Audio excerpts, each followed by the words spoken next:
What would happen if you met a man who looked you straight in the eye and said, "I am lying"? Stop and think. If he tells the truth, then he must be lying, but if he is lying, then he is actually telling the truth. This is the liar's paradox, one of the simplest but at the same time most disconcerting claims, which breaks logic itself. It is simple, but impossible to solve. Let's put it another way.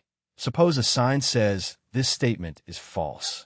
If the statement is true, then it must be false, but if it is false, then it must be true. It is a loop without end, without a way to determine a definitive answer. Now, why is this important? Paradoxes like this highlight the limits of language and logic in life. We assume that every statement is true or false. There is no middle ground, but the liar's paradox demonstrates that certain statements do not fit into this orderly system. It challenges the very foundations of our way of understanding truth. Philosophers and mathematicians have struggled with this paradox for centuries. Some suggest new ways of thinking about truth, while others argue that self-referential claims like this simply should not exist. But here is the real question. If a simple sentence can break logic so easily, what else could be uncertain in the world we take for granted? The crocodile paradox. A crocodile snatches a child from the riverbank. The desperate father begs him to return his son to him. The crocodile, being unusually logical, offers him a deal. If you correctly guess whether I will return your son to you, I will return him to you. If you are wrong, I will keep him. The father thinks carefully and says, "You will not return my son." Now the crocodile is trapped. If the statement is true and the crocodile was not going to return the child, then, according to the logic of the deal, he must return the child. But if the crocodile returns the child, then the father's assumption was wrong, which means that the crocodile should have kept him, which is a contradiction. This is a classic paradox of self-reference, very similar to the liar paradox. The crocodile's logic gets tangled, so that any action contradicts the original condition. The situation highlights a flaw in rigid logical systems. What happens when the rules contradict each other? Beyond its logical twist, this paradox reflects real-world dilemmas, such as unreliable contracts or deceptive promises. If someone establishes a system in which any result contradicts itself, can trust or justice really exist?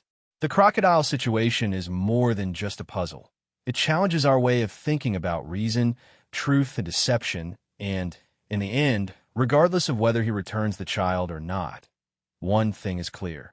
The crocodile's deal was never intended to be fair. The ship of twos. Imagine you have a classic car that has been passed down from generation to generation. The parts wear out. First the tires, then the engine, then the seats. Little by little, you are replacing all the parts, and one day, nothing is left of the original car. The question is it still the same car? Now, let's go one step further. Suppose someone collects all the old parts you have replaced and reassembles them into a working vehicle that also looks like your original car. So, which one is the real one? The fully restored version or the one that has evolved gradually? This is the dilemma that lies at the heart of an ancient mental experiment. A legendary ship used by the hero Tuz is preserved in a museum. Over the years, its wooden planks rot and are replaced.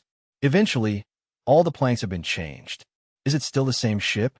And if the discarded planks were reassembled into a second ship, which of the two would have the true identity of a ship of Tuz? This paradox challenges our understanding of identity. Are things defined by their material parts or by their continuity over time? The same question applies to people. If all the cells in your body are replaced over the years, are you still the same person? The answer is not simple, and that is what makes this paradox fascinating. Whether it's a ship, a car, or even yourself, the question remains, what really makes something what it is? Imagine you have a single grain of sand in your hand. Obviously, it is not a pile. Now, add another grain. Keep adding one after another. At what point does it become a pile? Now, let's reverse the process. Suppose you start with a huge pile of sand. Remove a grain. Keep removing grains. In the end, you are left with a single grain, but when did it stop being a pile? This raises an interesting problem. How do we define vague concepts such as pile, bald, or tall? If a single hair does not make a person bald, and removing a single hair never seems to cause baldness, how is it that people become bald? The problem is that vague terms lack clear limits. Words like rich, fast, or old work in everyday language, but they break down under precise scrutiny. If $1 makes you rich, adding one more should not make a difference. But it is clear that at some point it does, so where do we draw the line?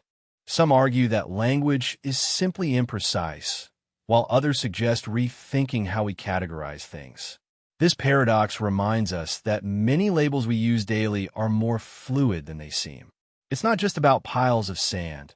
It's about how we define reality. An unexpected paradox. A judge sentences a prisoner saying, "You will be hanged at noon on a working day next week, but the execution will be a surprise. You will not see it coming." The prisoner thinks a lot. If he is still alive on Thursday night, the hanging must be on Friday, but if he knows that Friday would not be a surprise, so Friday is impossible. If he is still alive on Wednesday night, the only options left are Thursday or Friday, but Friday is already ruled out, meaning that Thursday must be the day.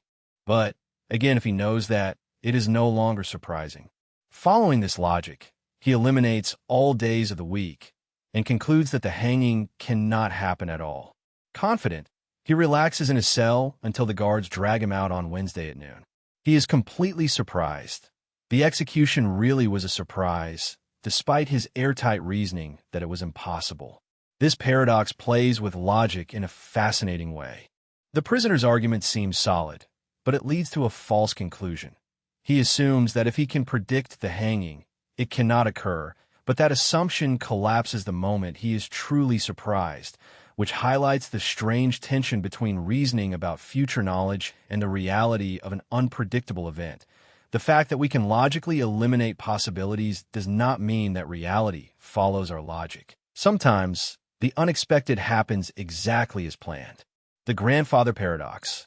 You build a time machine, get in, and travel to the past, but instead of sightseeing, you have a shocking mission: to prevent your grandfather from meeting your grandmother. Now, if you succeed, your parents would never be born, and if they were never born, you would not exist. But if you never existed, how could you have traveled back in time? This is the grandfather paradox, one of the biggest headaches in time travel theory. It is a contradiction that throws the very concept of cause and effect into chaos. The moment you interfere in the past in a way that prevents your own existence, you create an impossible loop in which you both exist and do not. At the same time, scientists and philosophers have debated this paradox for decades. Some suggest that time travel is simply impossible due to contradictions such as this. Others propose the theory of multiple worlds, according to which any change in the past creates a new, alternative timeline, so that even if you erase yourself in one reality, another version of you still exists elsewhere. So, if time travel became a reality, how would the universe prevent such paradoxes from occurring? Would reality itself break? Or is there some hidden rule of the universe that prevents us from changing the past? Perhaps one day we will find out if time travelers from the future do not stop us first. Bootstrapping paradox. You are cleaning the attic when you come across a dusty old book. The author's name is erased, but its content is fascinating. Inspired, you decide to copy it word for word and publish it as your own. The book becomes famous, and centuries later, someone finds a copy, travels to the past, and gives it to your younger self. You copy it again, and the story repeats. But wait, who really wrote the book? It was never created. It just passed through time in an endless loop. It's not just about books. Imagine a scientist from the future traveling to the past and giving Shakespeare his own works. Shakespeare would copy them, and history would consider him a genius. But if the works were never originally written, where did they come from? This confuses our idea of cause and effect. Normally, things have an origin. Books are written, ideas are invented, but in this strange scenario, they seem to appear out of nowhere without a real beginning. Does this mean that time loops can create something out of nothing, or does it highlight a flaw in our understanding of time? It leaves us with a strange and disturbing question. If an object has no origin, does it even exist? The raven paradox. Suppose a scientist wants to check the claim, all ravens are black. The obvious way to do this is to observe ravens, and every time he finds a black one, it seems to confirm the rule. But here's the strange thing. Logically, anything that is not a raven and is not black should also confirm the claim. That means that seeing a red apple, a blue car, or a yellow banana technically provides proof that all ravens are black. Sound absurd, right? How can looking at apples tell us anything about ravens? This strange logic is at the heart of the paradox. In formal reasoning, a statement like, all ravens are black, is the same as saying that everything that is not black is not a raven. So, according to that logic, everything that is not black and is not a raven, such as a green leaf or a white shoe, should count as proof, but intuitively that seems incorrect. Seeing a million objects that are not black tells us nothing useful about ravens. It seems that only direct observations of crows should matter.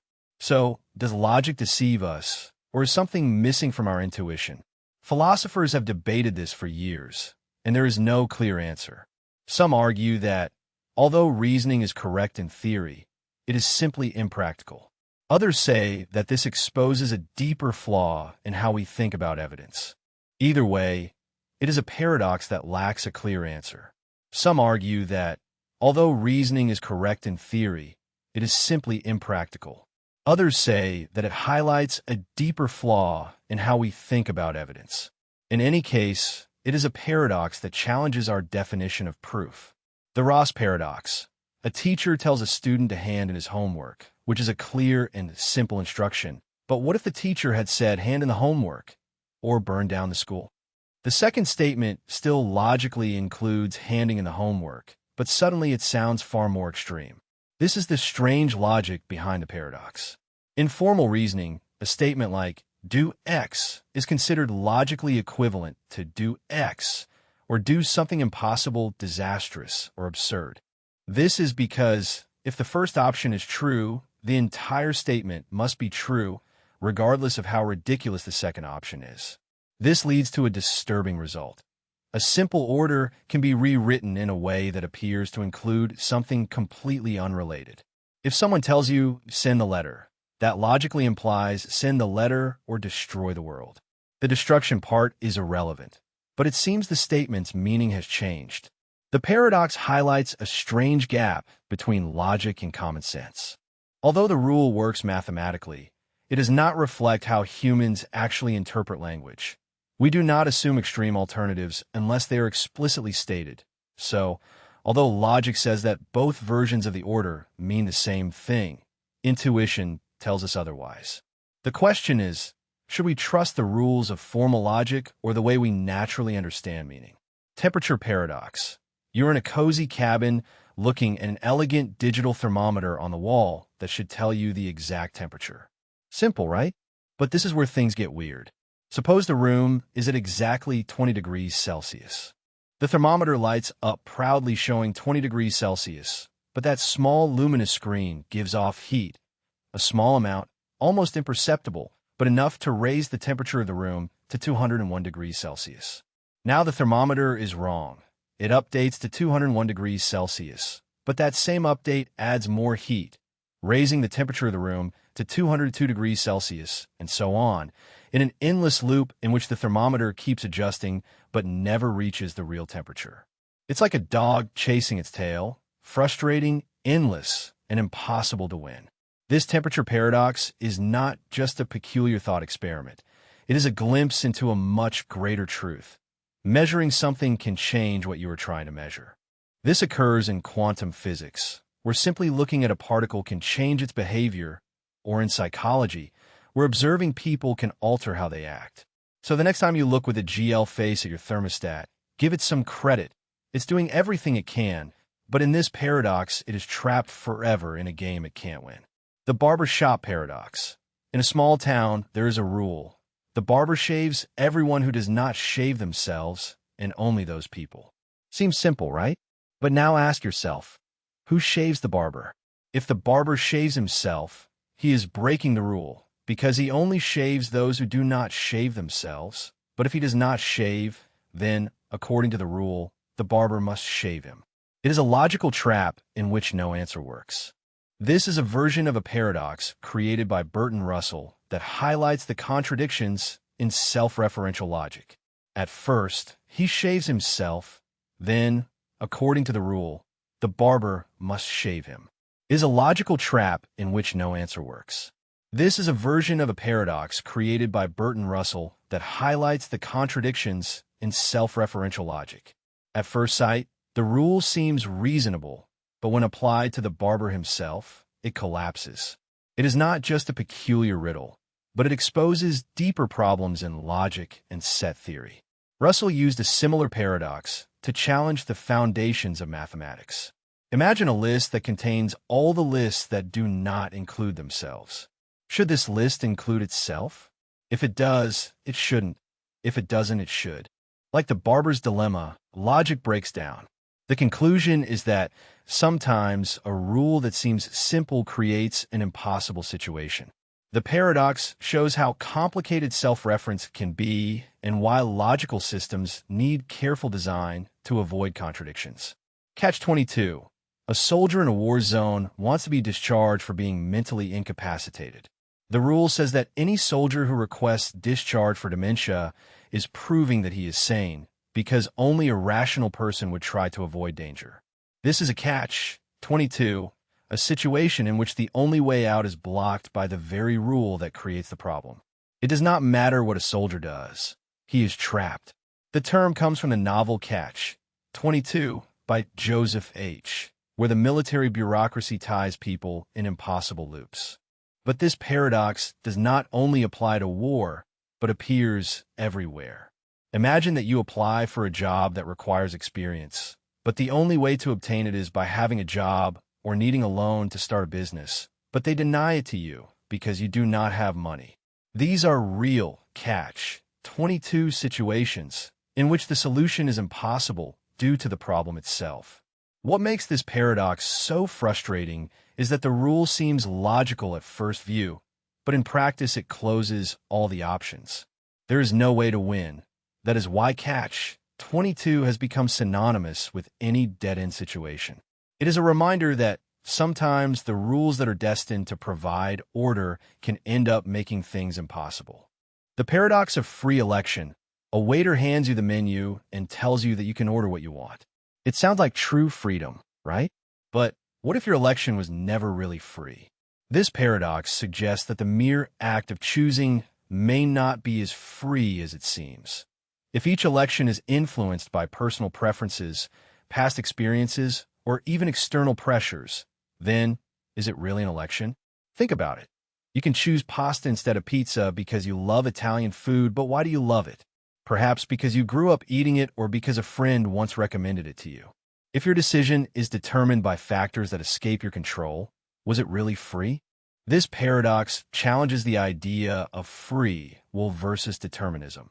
If each decision is based on something previous, are we simply following a predetermined path, even when we believe that we are making independent decisions?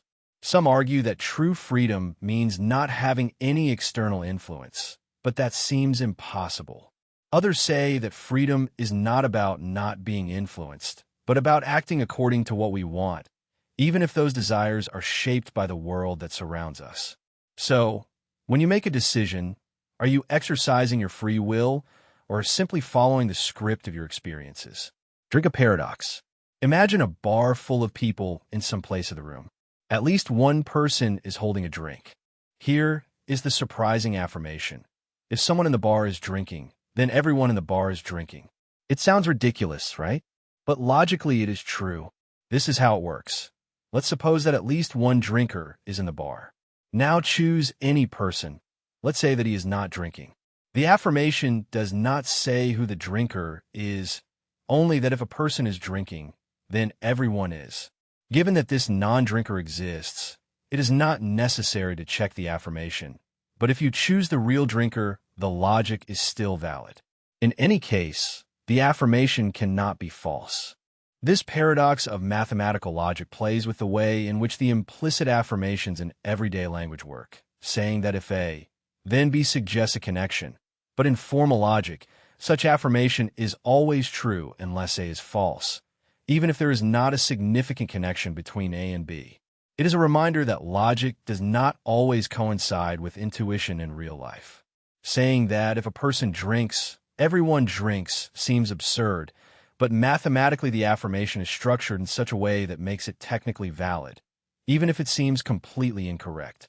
What Taurus said to Achilles, the powerful Greek warrior, is debating with an intelligent turtle. The turtle asks him if A and B are true, then C must also be true. Do you agree? Achilles nods his head. It is basic logic. If the first two affirmations are correct, the conclusion must be the same. But the turtle, now accept one more thing. If A and B are true, and if A and B are true, then C is also true, so C must follow. Achilles agrees again. Then the turtle smiles. Great, but now accept that if all that is true, then C is still true. Achilles is trapped. For as many times as he agrees, the turtle can always demand one more step before arriving at the conclusion. The chain never really ends. This paradox, created by Lewis Carroll, reveals a strange problem in logic. Achilles assumes that if something is logically true, we must accept it, but the turtle shows that, in theory, someone can always refuse to take the final step, maintaining the process forever. It is a complicated idea. Even simple reasoning is not only about logic. At some moment, we have to stop questioning and simply accept that the rules work. Paradox of the implication. Your friend affirms that if the moon is made of cheese, then I am the king of the world. It sounds ridiculous, right? But in formal logic, this affirmation is really considered true, although it is obvious that the moon is not made of cheese. That is why, in classic logic, if an affirmation is false, any conclusion that is extracted from it is automatically valid. Let's assume we begin from the fact that 2 plus 2 equals 5. Since this is false, we could say that if 2 plus 2 equals 5, then cats can fly, and surprisingly, logic would still consider this a valid argument. The problem arises because traditional logic only cares about whether conclusions derive from the premises, not whether the premises themselves make sense. If the starting point is false, the system allows anything to derive. That is why an absurd statement can logically lead to another, however disconnected they may seem. Of course, this is not how reasoning works in real life. No one would accept nonsense leading to meaningful conclusions. To solve this, some logicians propose the logic of relevance, which requires that conclusions directly relate to their premises. Even so, this strange loophole highlights a void in strict reasoning. If pigs could fly, then literally anything could be true.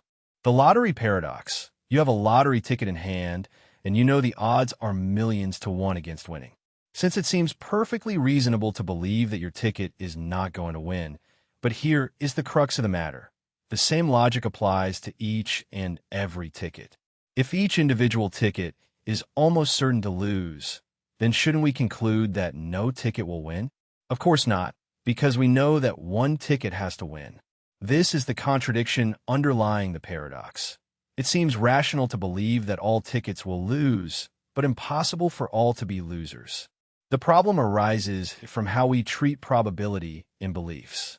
Individually, it makes sense to say that each ticket is likely not to win, but if we apply that reasoning to the entire lottery, we arrive at a conclusion that contradicts reality. This highlights a flaw in the way we handle rational beliefs. Just because something is extremely unlikely does not mean we can treat it as impossible. Some philosophers argue that this highlights a problem in the way we justify beliefs. Others suggest it highlights a gap between individual probabilities and collective certainty. In any case, it leaves us with a strange realization. One can be completely reasonable in believing something and still be wrong. Munchausen and Trema, they're asked to demonstrate something, anything, but here is the problem. How do they justify their reasoning without falling into an infinite loop? Every belief, fact, or argument needs a basis, but when they try to justify that basis, they face 3 bad options. First, they could keep giving reasons forever, but that leads to an endless chain without a real starting point. Second, they could go back to the starting point, which means taking for granted what they're trying to prove. Or third, They could accept some claims without proof, but then they would be relying on blind assumptions. No matter what you do, you're trapped. Every argument must be based on something, but any attempt to justify that basis leads to an infinite regress, circular reasoning, or unproven assumptions. This dilemma is named after Baron Munchausen, a fictional character who supposedly pulled himself out of a swamp by pulling on his own boots. It is an impossible task, just like proving any belief with total certainty. It reveals a deep problem in logic and philosophy. Every belief needs a justification, but the justification itself is never absolute. We rely on reasoning, but at some point we have to stop asking why, even if we don't have a perfect answer. Hilbert's hotel paradox. A hotel with infinite rooms sounds like a place where you would never have to worry about reservations. But what if all the rooms were occupied and the hotel could still accommodate new guests? This is the strange world of the Hilbert Hotel. Suppose a new guest arrives at this completely full hotel. Instead of rejecting him, the manager moves all the guests one room up, so the person in room 1 moves to 2, the one in 2 to 3, and so on. This frees up room 1 for the new guest. Although the hotel was full, it has magically created space. Now, what if an infinite number of new guests arrive? No problem. The manager simply tells everyone to move to the room that is twice their current number. Room 1 goes to 2, 2 to 4, 3 to 6, and so on. This clears all the odd rooms, which are also infinite, leaving room for an infinite number of new visitors. This paradox shows how infinity defies intuition. A hotel that is full can still admit more people, and that kicking out guests does not necessarily make it less full. This challenges our basic understanding of size, numbers, and limits, because in the world of infinity the rules are anything but normal. The court paradox. A clever law student makes a deal with his professor. He will only pay for his classes if he wins his first court case. It seems fair. If he loses, he will have no profits with which to pay, but things take a turn when the student finishes his training and never accepts a case. The professor, frustrated, sues the student to pay him. Now comes the paradox. If the professor wins the case, the court orders the student to pay, but according to their agreement, the student only has to pay if he wins his first case, since losing means that he does not have to pay, which contradicts the sentence. But if the student wins the case, the court rules that he owes nothing, but this would be his first legal victory, which means that according to their original agreement, he now does have to pay, regardless of the outcome. It contradicts itself. The case becomes an impossible loop. Winning means he must pay, but paying means he has lost. Losing means he does not pay, but not paying means he has won. This paradox challenges the logic of contracts and legal reasoning. If the rules create contradictions, how can they be applied fairly? Even in court? It seems that some arguments are simply impossible to win. Ellsbug paradox. You're in a game where you have to choose a ball from 2 to win a prize. The first has exactly 50 red balls and 50 black balls. The second also contains red and black balls, but you do not know in what proportion. Now you have to bet on drawing a red ball. What option do you choose? Most people choose the first one, the one with a known probability of 50%. But what if you had a bet on drawing a black ball? Strange as it may seem, most people still prefer the first option. That is the Ellsbog paradox. When we face uncertainty, we avoid it even when it is not convenient for us. Is the Ellsbog paradox. When we face uncertainty, we avoid it, even when logic says that both options should be equally risky. In essence, this paradox reveals something strange about human decision-making. In both cases, the second NN has an unknown proportion between red and black, which means that it could even have a better chance of winning than the first NN. But our natural instinct is to avoid uncertainty, something that economists call ambiguity aversion. This paradox challenges traditional economic theories that assume that people make decisions based solely on probabilities, when in reality real-life decisions often depend on how much we dislike the unknown, from investing money to making vital decisions. The Ellsbug paradox explains why people tend to favor what seems predictable, even if the unpredictable could be just as good or even better. So the next time you hesitate because something seems uncertain, Ask yourself if you are making a smart decision or simply avoiding the unknown. Preface paradox. An author writes a book full of carefully researched data.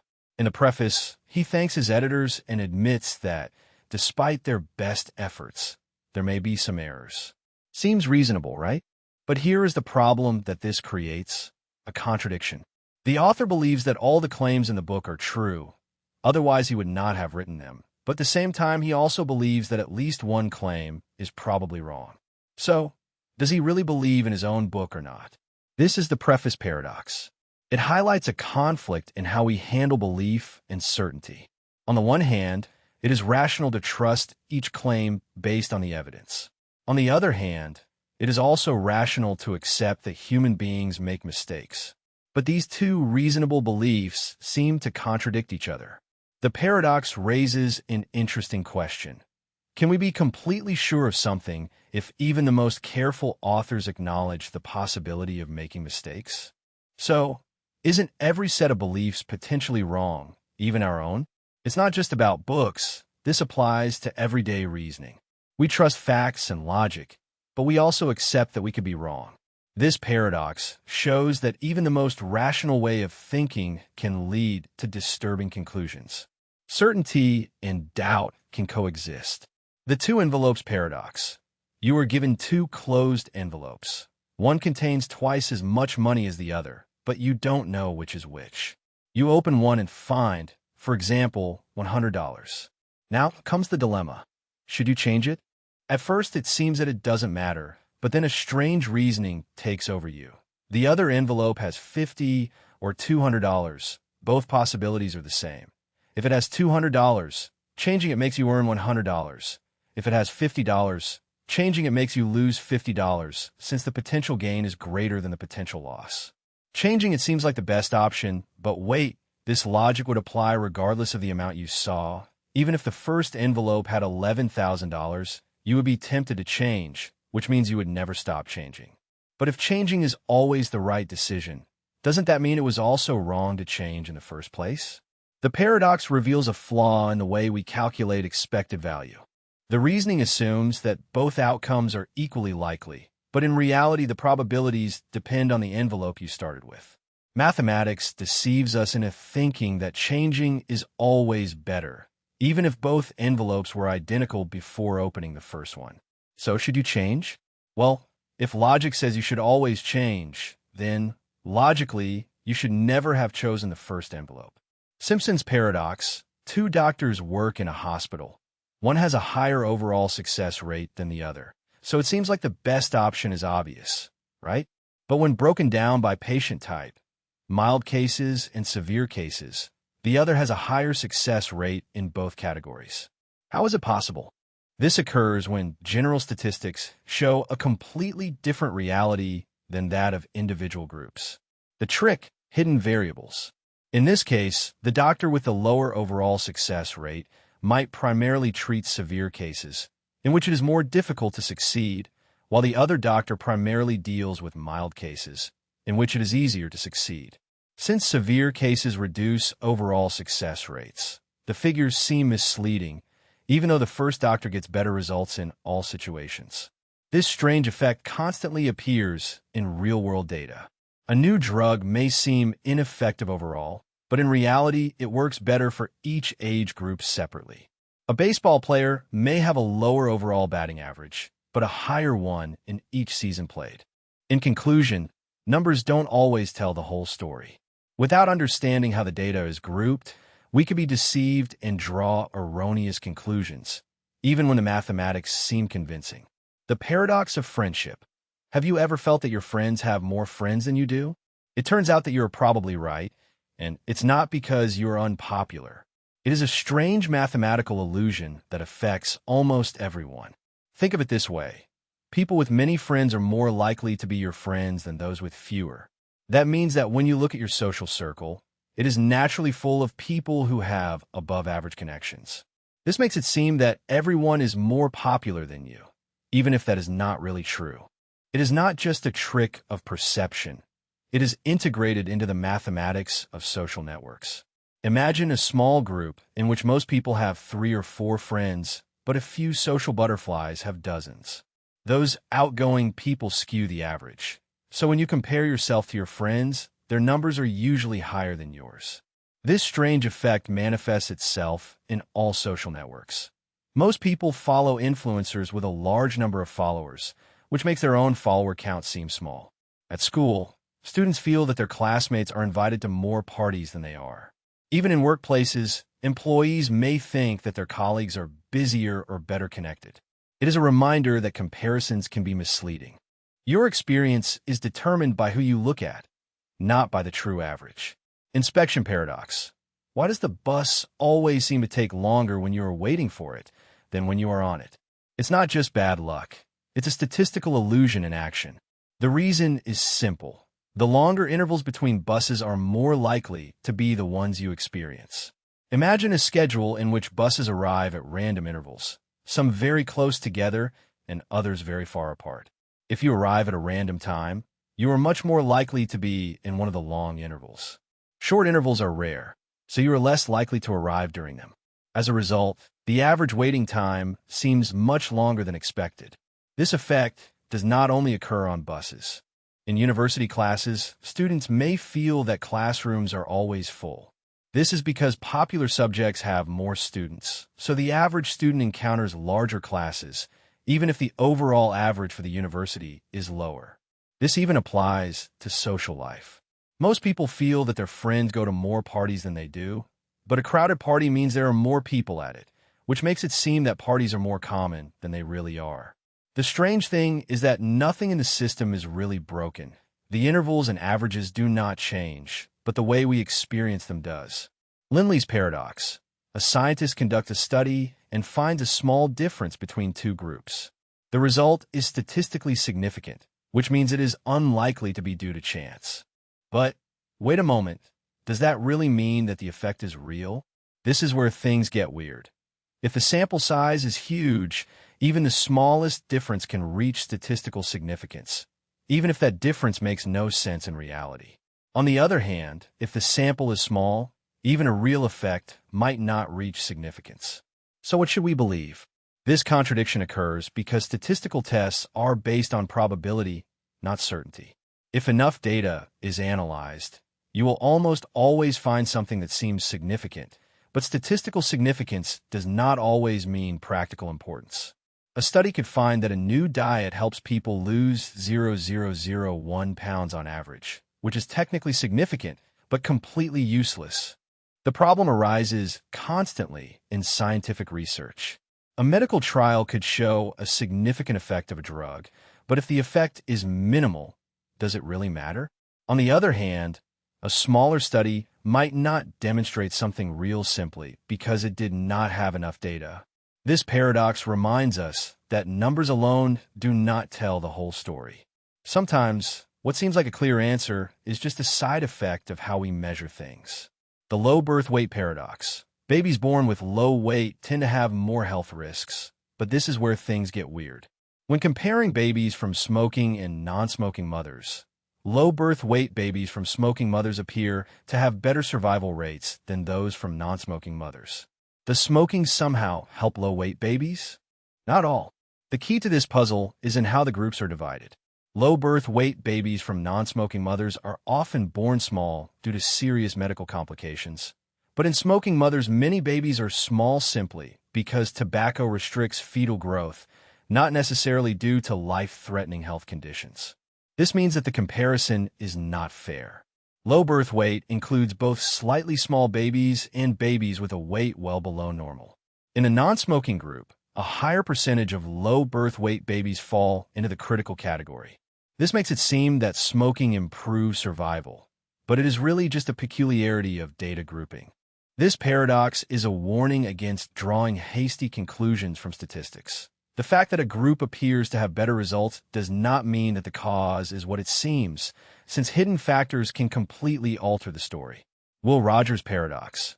A group of students is divided into two classes according to their results on an exam, those with high performance and those with lower performance.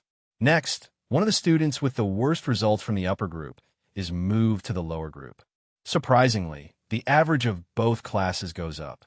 How is it possible? It works because the student was below the average of the high group, but above the average of the low group. By changing them, the weaker group receives a boost, and the stronger group loses its weakest link, which raises both averages at the same time.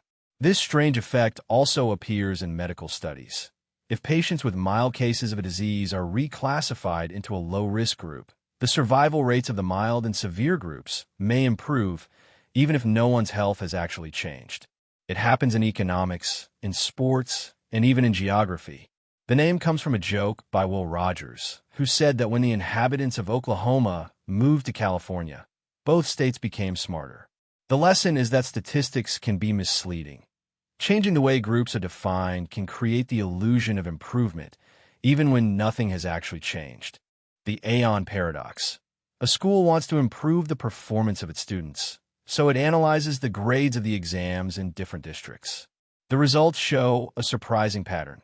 No school seems to have a significant impact on overall performance.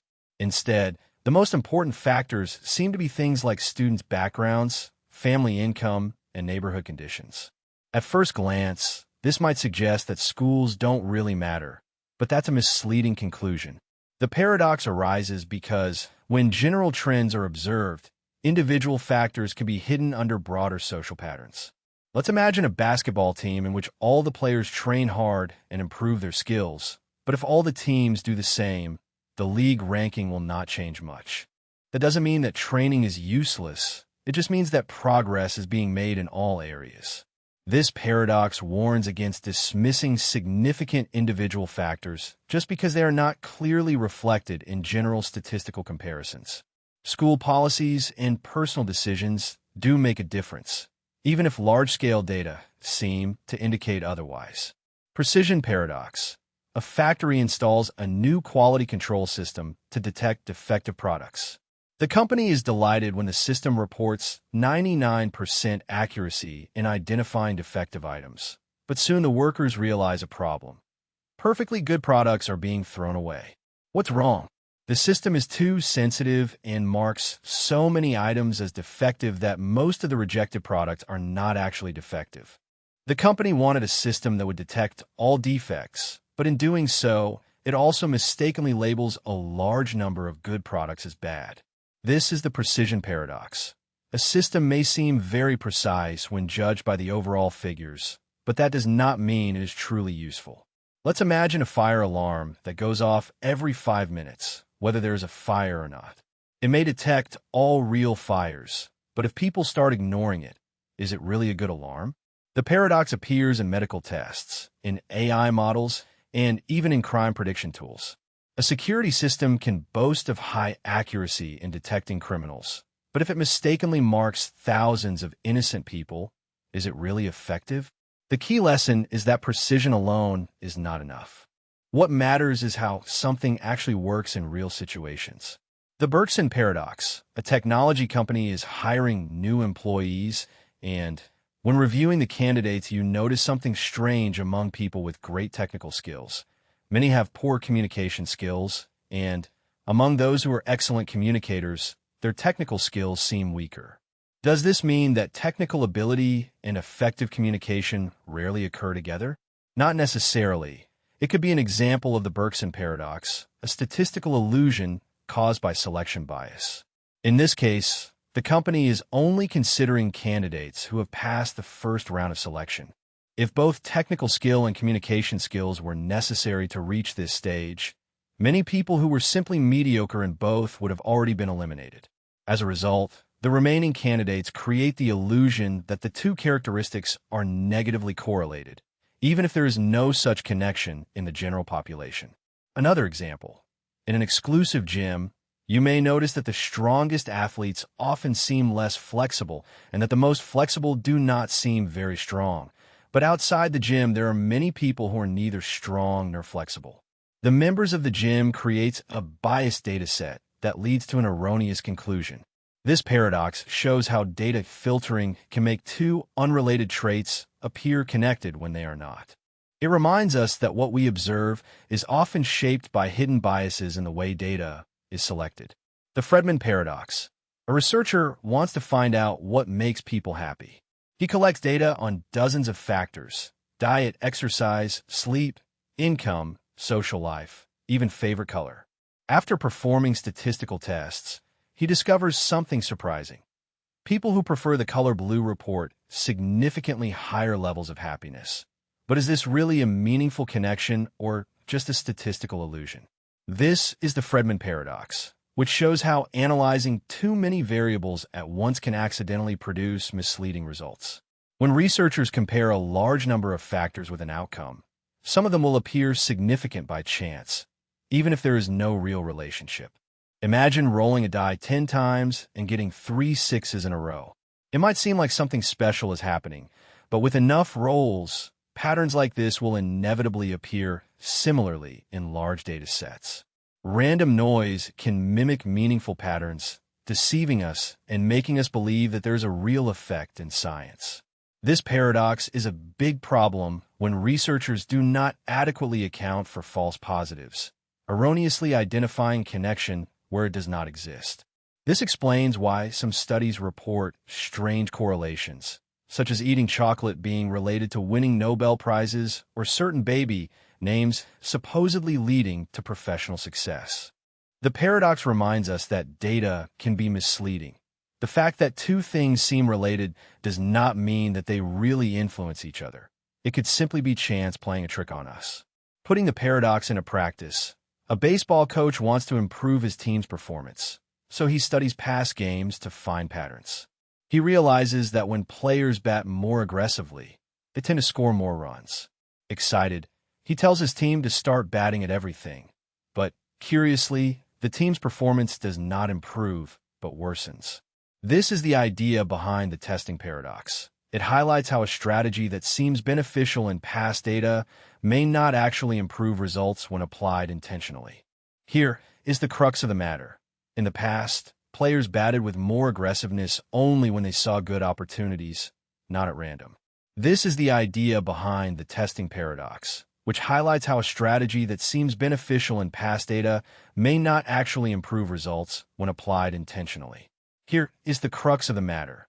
In previous games, players batted aggressively only when they saw good opportunities, not randomly. Their selective decision-making was what led them to obtain better results, not the simple fact of batting more often. By forcing aggressiveness without taking into account the actual quality of the pitches, the coach eliminated the factor that made them successful. This paradox appears in many areas, from business to medicine. A company may realize that very active customers generate more revenue and decide to encourage all customers to participate more. But if participation arises naturally from already interested customers, forcing it will not magically create value. It is a warning against the blind application of past success patterns. The fact that something is associated with a good result does not mean that doing more of the same guarantees those same results.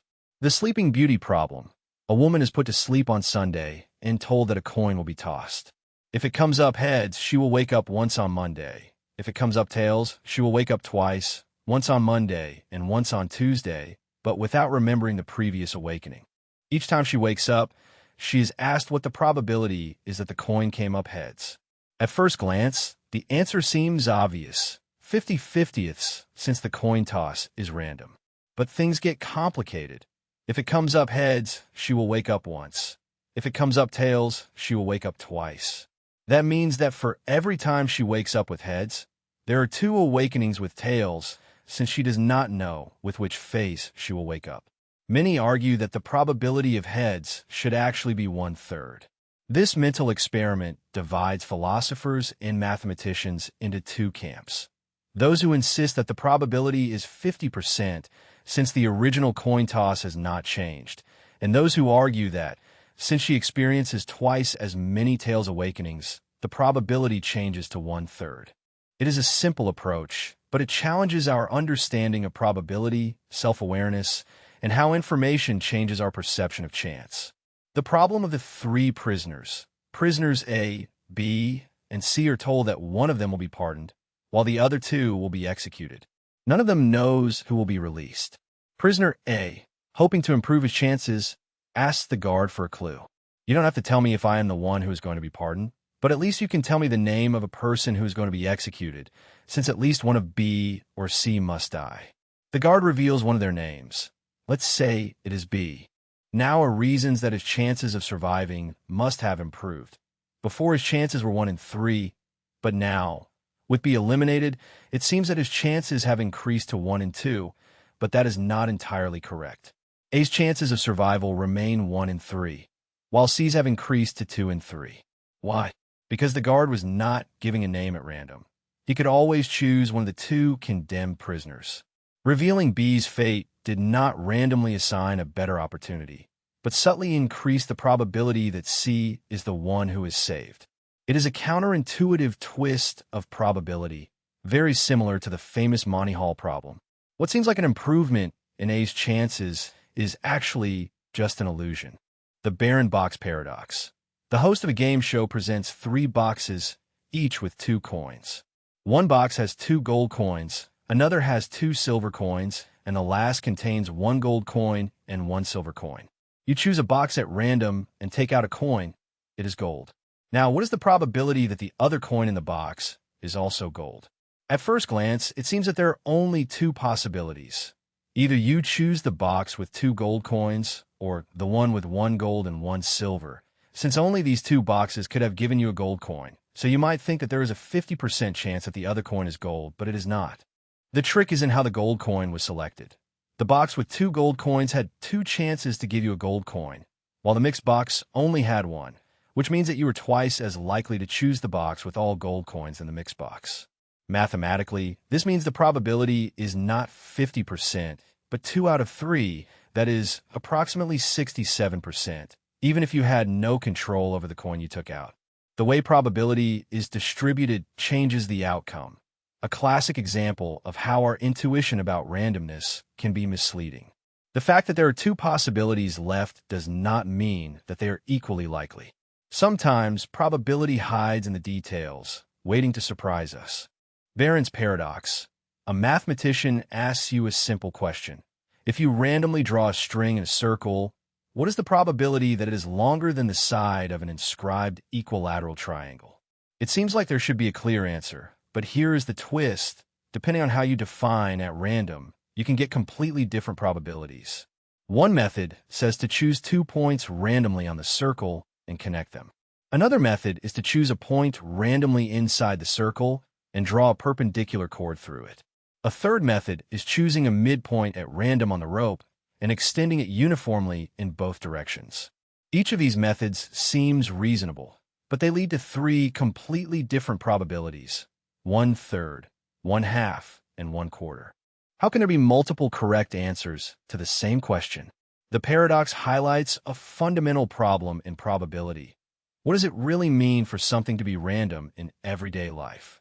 Randomness seems simple, like rolling dice or flipping a coin, but in more complex situations, defining randomness itself becomes complicated. This paradox is not just a mathematical puzzle, but it questions the very foundation of probability theory.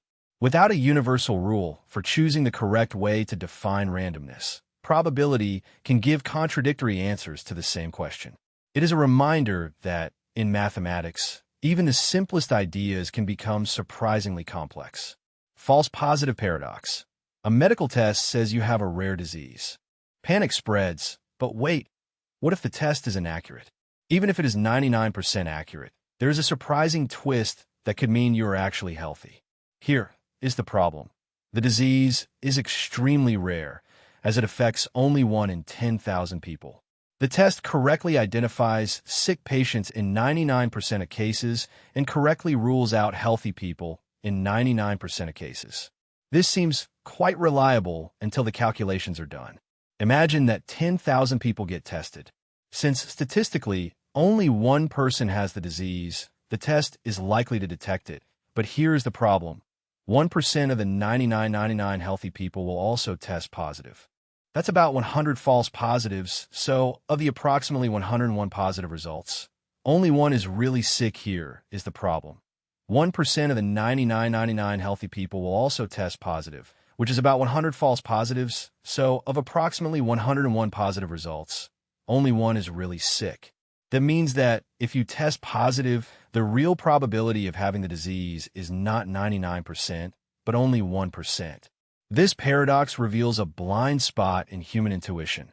We tend to assume that a high accuracy rate means that a test is reliable for any individual case. But when what is being analyzed is extremely rare, false positives accumulate, making the results misleading. That is why doctors do not diagnose based on a single test, but take into account additional factors such as symptoms, family history, and follow-up tests. In a world full of probabilities, numbers not only tell a story, but the way you interpret them makes a difference. In intransitive dice, suppose you're in a high-stakes dice game, and it is your turn to choose first from 3 special dice that are in front of you: red, blue, and green. Each has a different set of numbers, and your goal is simple: to choose the best.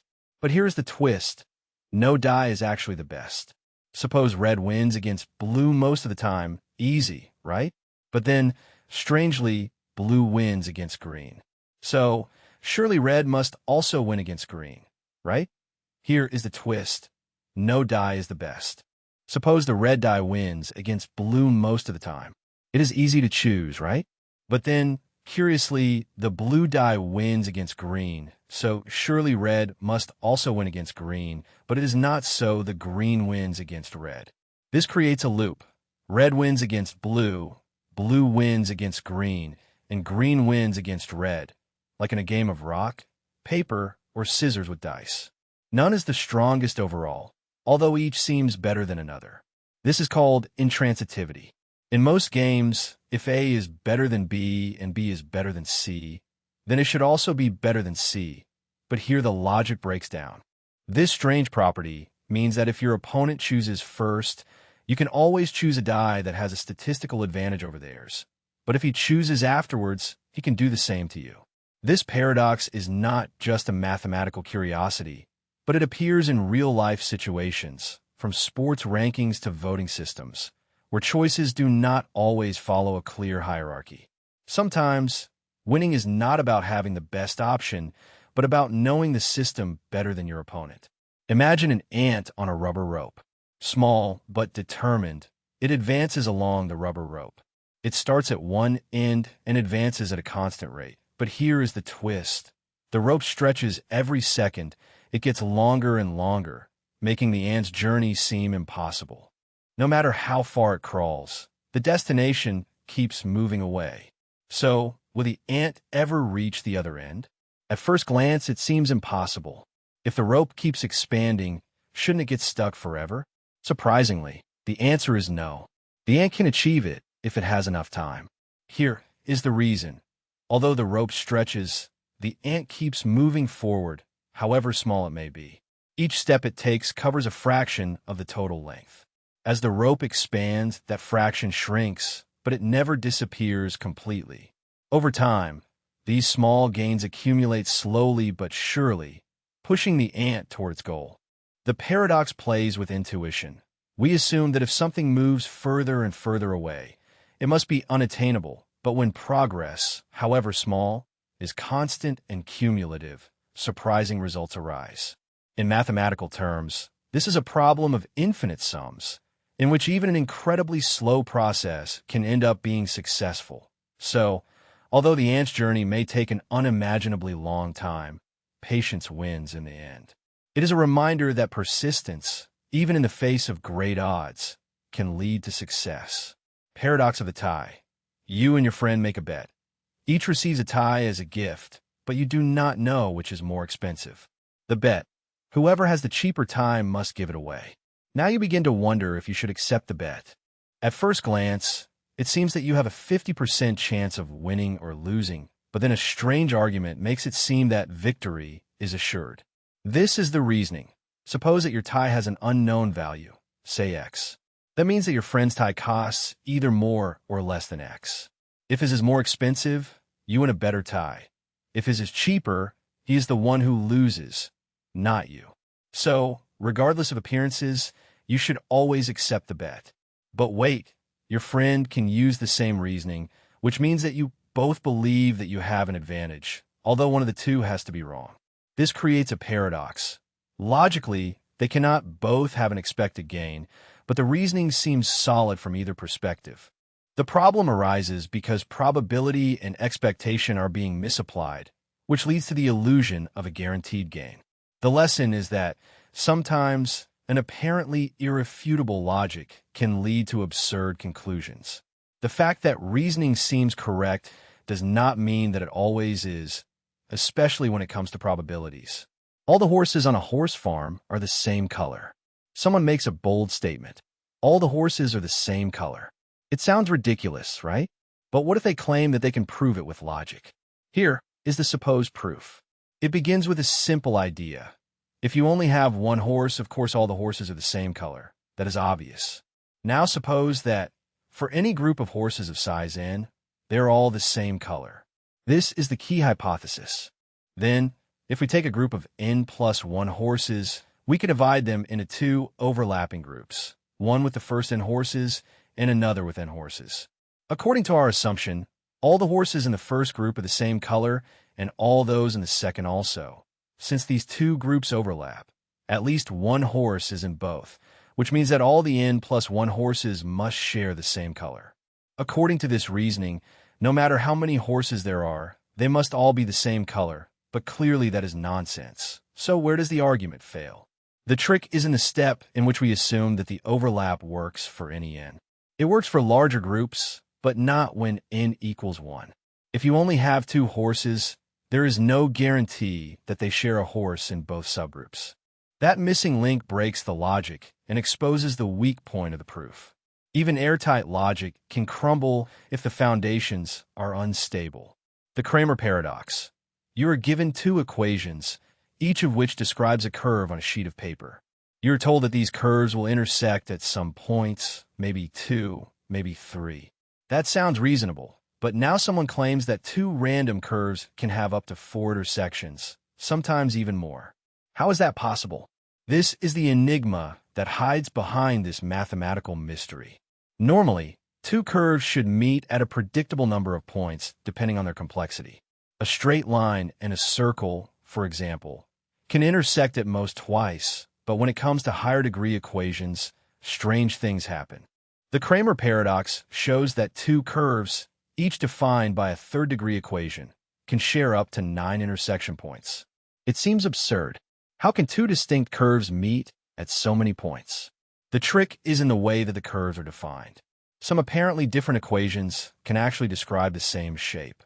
This means that instead of 9 random intersections, the two curves could be overlapping unexpectedly. The Kramer paradox highlights a surprising peculiarity of algebraic geometry, where the rules of curves and intersections are not always as simple as they seem. It is a reminder that, in mathematics, what seems impossible at first glance can sometimes be explained by deeper, hidden structures. Hidden structures. Elevator paradox. You are in a tall building waiting for the elevator. You press the button, and when the doors finally open, it almost always goes down. Why does it seem that elevators tend to go in the opposite direction from the one you want? This strange experience is actually a well-known statistical illusion. Imagine a 20-story building and an elevator that is constantly moving up and down. If you choose a moment at random to enter, where is the elevator most likely to be? Surprisingly, it is more on the intermediate floors, simply because it spends more time there. If the elevator moves evenly up and down, it will naturally pass through the intermediate floors more often than the upper or lower ones.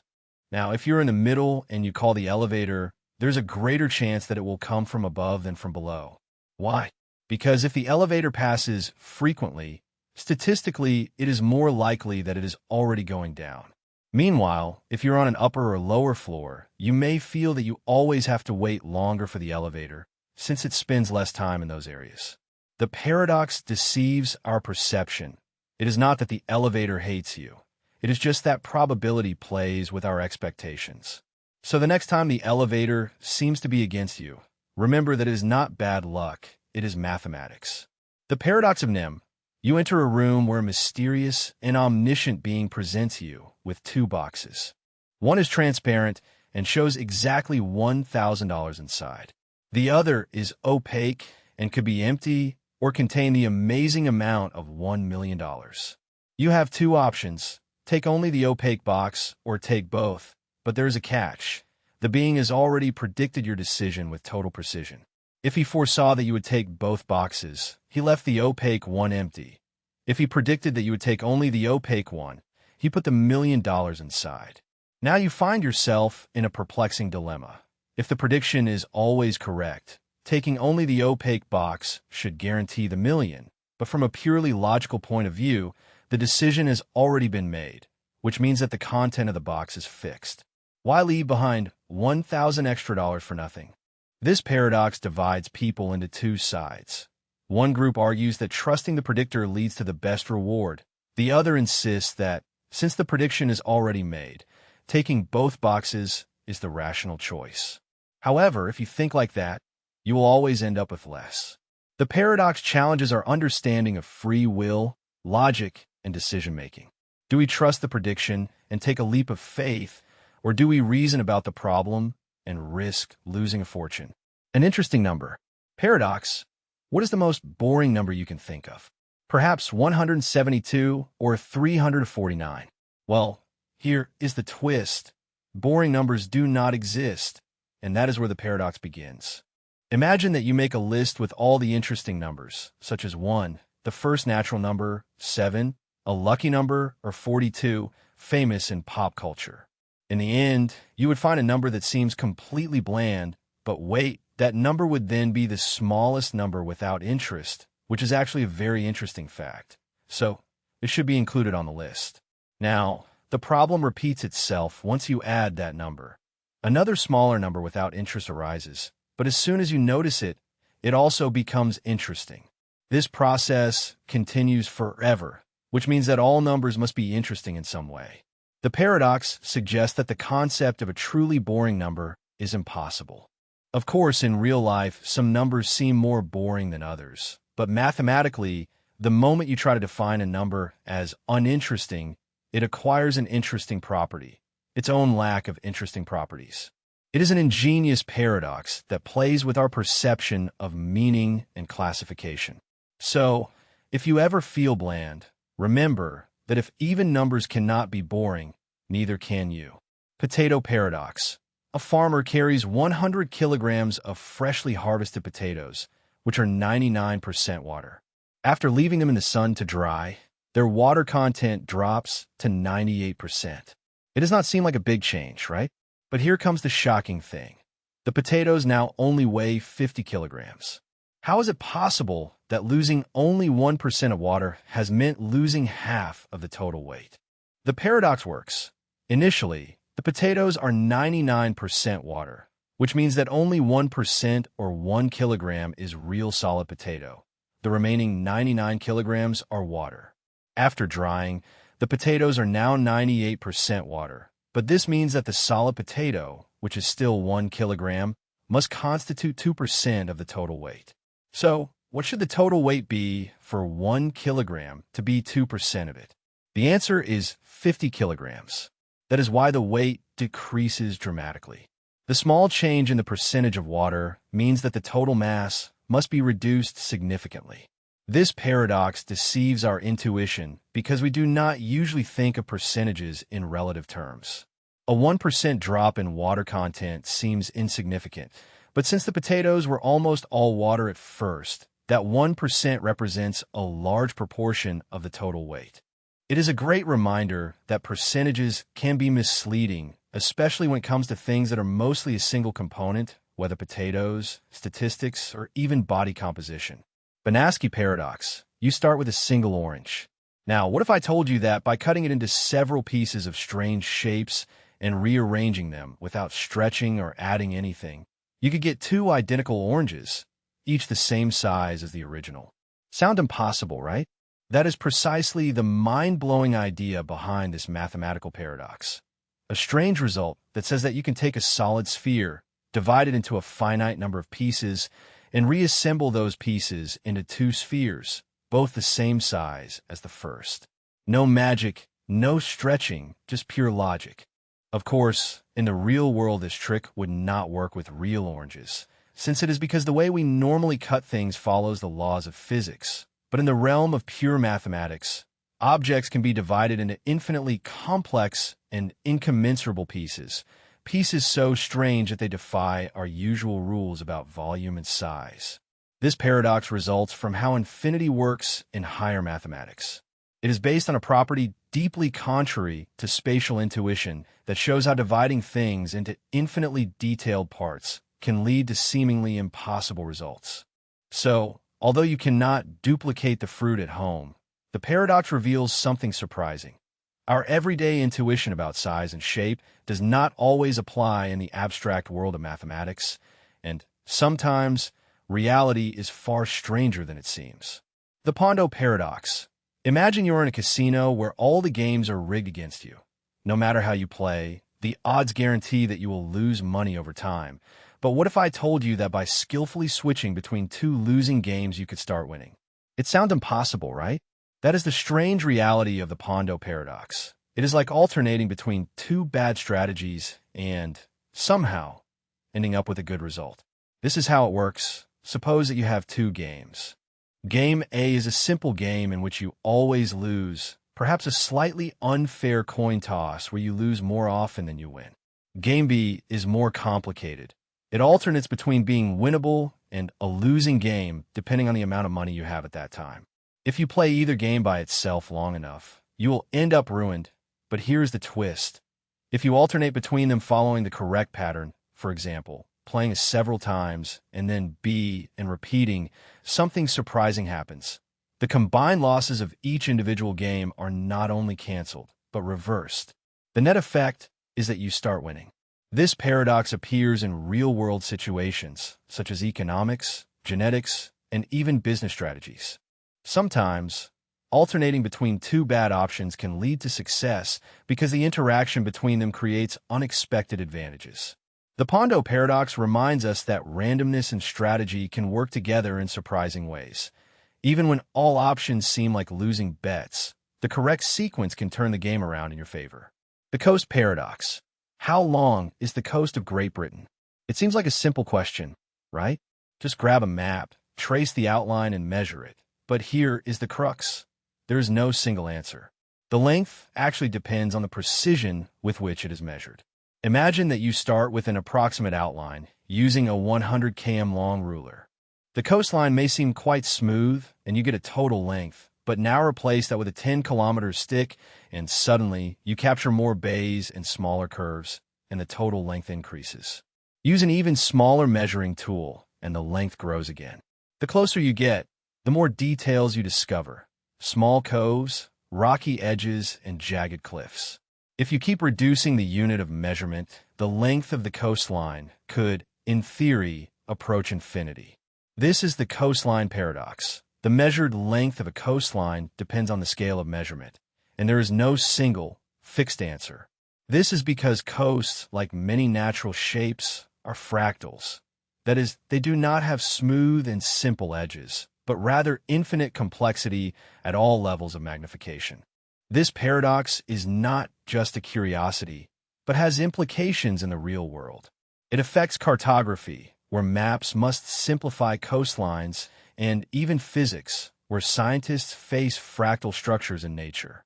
It turns out that precise measurement is not always possible when nature plays by different rules. Rules. Suppose a government announces a future ban on fossil fuels to combat climate change. That should be great news for the environment, right? But instead of slowing down their activity, oil companies start drilling faster than ever. Why? Because if their product will soon cease to have value, they prefer to sell it all now, while they still can. This is the green paradox. It suggests that well-intentioned environmental policies can be counterproductive and worsen climate change in the short term. By announcing stricter regulations or future bans, policymakers inadvertently create a race to extract and burn fossil fuels before the restrictions take effect. Think of it as a liquidation. If a store announces that everything will be banned next year, people will panic. The same goes for fossil fuel suppliers. They flood the market before their assets become stranded. The result? More carbon emissions that accelerate the crisis that the policy was intended to avoid. This paradox highlights the challenge of transitioning away from fossil fuels. If governments want to reduce emissions, they must design policies that not only delay extraction, but actually discourage it.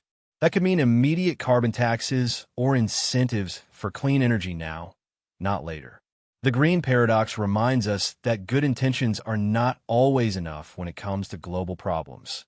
Timing and strategy are as important as the solution itself. Gabriel's horn. Imagine painting a long, twisted trumpet that extends infinitely into the distance. Dip the brush, ready to cover its entire surface, but here is the problem. You cannot.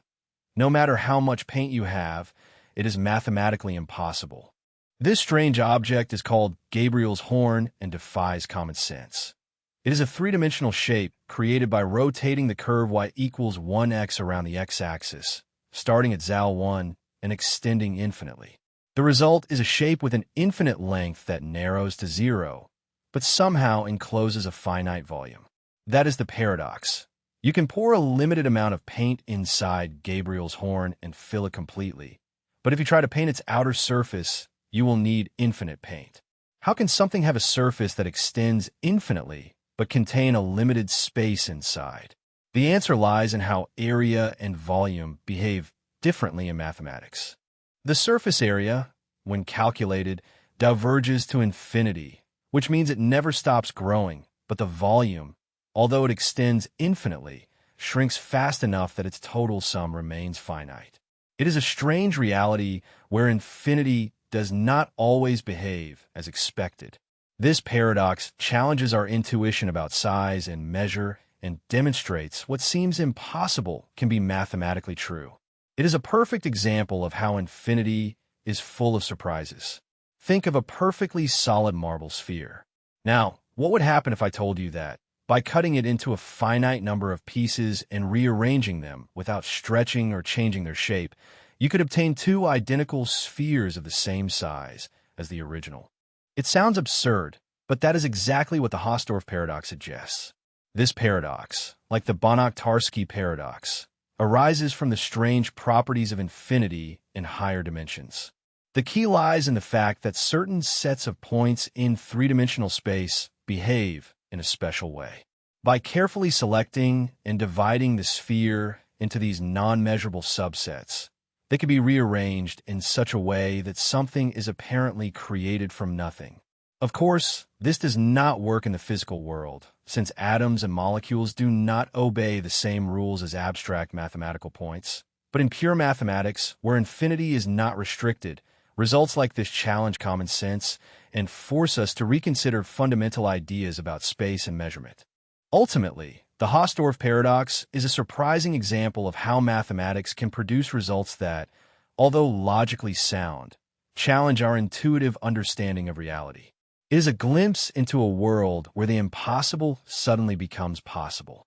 Nicodemus said, "Imagine you are walking through a field, but no matter which direction you take a step, you always land on the grass, never on a clear path." Now, take that idea to the world of geometry, where somehow you can draw a shape that extends infinitely in all directions and yet remains almost invisible. Welcome to the mind-blowing world of the Nicodemus set. This strange mathematical object exists within a square, but each of its directions contains a complete line that passes through it.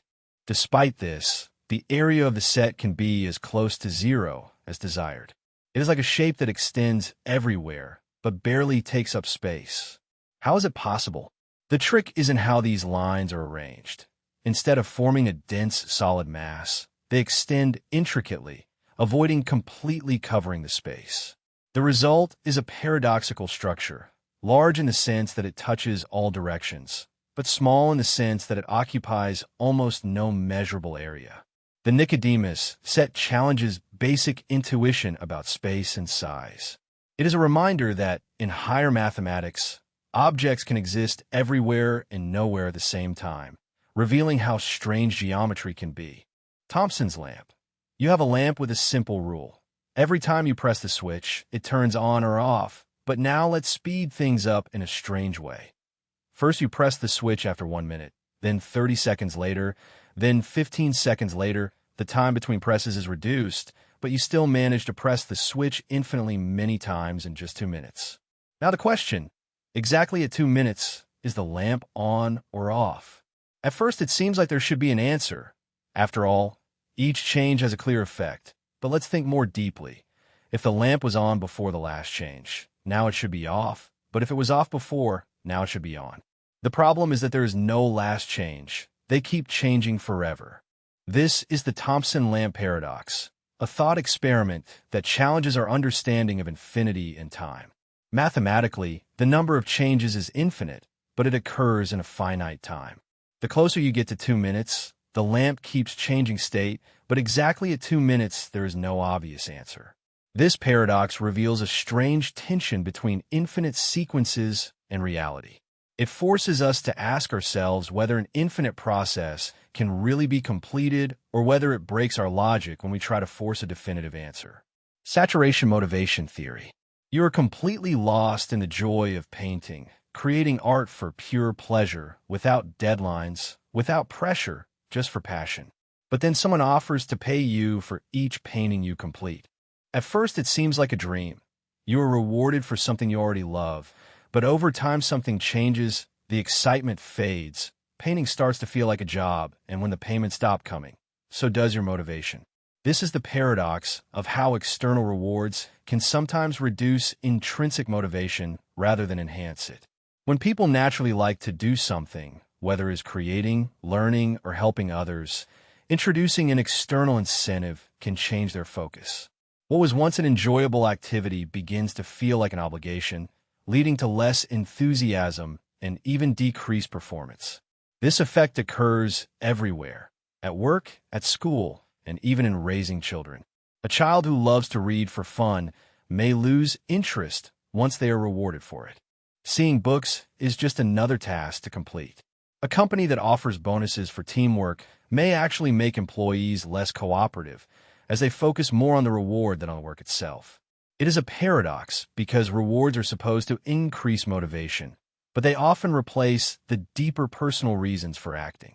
Instead of feeling like we want to do something, tasks start to feel like something we have to do. The challenge is knowing when incentives really increase motivation and when they accidentally take away the fun. 58th navigation paradox. You're driving down the highway at full speed until, suddenly, traffic comes to a complete stop. Looking at the GPS, you realize the problem. Everyone is following the same fastest route. What was supposed to be a shortcut has become a traffic jam. This paradox highlights a strange optimization problem that occurs when a few people use a strategy, whether in navigation applications, air routes, or the stock market. It works as expected, but when everyone adopts the same optimal approach, it can lead to systemic failures that worsen conditions instead of improving them. In aviation, for example, pilots follow pre-planned routes to maximize efficiency and safety, but if all aircraft rely on the same optimization logic, air traffic can become congested, reducing overall efficiency. The same principle applies to autonomous cars, financial markets, and even internet bandwidth systems, which should function more smoothly when many people follow the same directions. This paradox reminds us that strategies that work at an individual level are not always scalable. A tool designed to help us navigate complexity can, ironically, create even more complexity. Sometimes, thinking independently, instead of simply following the algorithm, is the real key to avoid collapse. The Binet paradox. You undertake a long walk with the confidence that nothing will stand in your way. But as you advance, an invisible force seems to hold you back, not through physical barriers, but through a strange sequence of events that never happen. Welcome to the Binet paradox. Imagine a road flanked by an infinite number of archers. Each one follows a simple rule. They will only shoot their arrow if you're about to reach them. At first, nothing happens, but as soon as you approach the first archer, he prepares his bow, forcing you to stop. However, here is the twist. If you never reached him, he never had a reason to shoot. So, what really stopped you? No arrow was shot. No force physically blocked you. But somehow you could not advance. You were trapped, not by a real obstacle, but by the mere anticipation of infinite actions that never took place. This paradox challenges our way of thinking about causality and infinity. Can an endless chain of potential events create a real barrier, even if nothing ever happens? It is a mind-blowing contradiction that suggests that sometimes movement can be stopped by nothing at all. The paradox of the Grim Reaper. At the stroke of midnight, an invisible force has already sealed your destiny. An army of Grim Reapers, each with a precise moment before dawn to decide if you live or die. But here is where logic begins to crumble. There are infinite of them, and their schedules overlap. The first Reaper must act at 1 a.m., the next at 12:30 a.m., then at 12:15 a.m., and so on. Their appearances accumulate infinitely towards midnight. Each Reaper follows a simple rule. If you are still alive when his moment arrives, he will knock you down instantly. The paradox: no Reaper should have his turn. Take the Reaper of 1 a.m. He will only act if no Reaper before him has done so, but the same logic applies to 12:30 a.m., the one at 12:15 a.m., and everyone else who compresses backwards towards midnight. Each one depends on the hesitation of the previous one, but there is no first Reaper to start the chain. This paradox forces us to rethink causality and infinity. If your death is inevitable, what Reaper deals the fatal blow? The answer seems to be none, but somehow you still do not survive. It is a chilling puzzle in which an infinite army ensures your perdition, but paradoxically, none of them can be blamed. Grandy series. Imagine two equally strong teams playing tug of war. The first team pulls the rope one step forward, but right after, the second team pulls it back. This back and forth fight continues forever. Forward, back, forward, back. Now ask yourself, where does the rope end up after infinite pulls? If you stop at any moment, the rope is one step forward or one step back, but as the pull never stops, it never stays in one place. However, if you take a step back and observe the general pattern, the rope does not favor either side. It spends the same time moving forward and backward. Surprisingly, if you calculate the average of its position over time, the answer is neither forward nor backward, but right in the middle. This is exactly how the Grandy series works. 1 to 1 plus 1 to 1 plus 1. 1 keeps changing between 1 and 0 without ever reaching a final answer.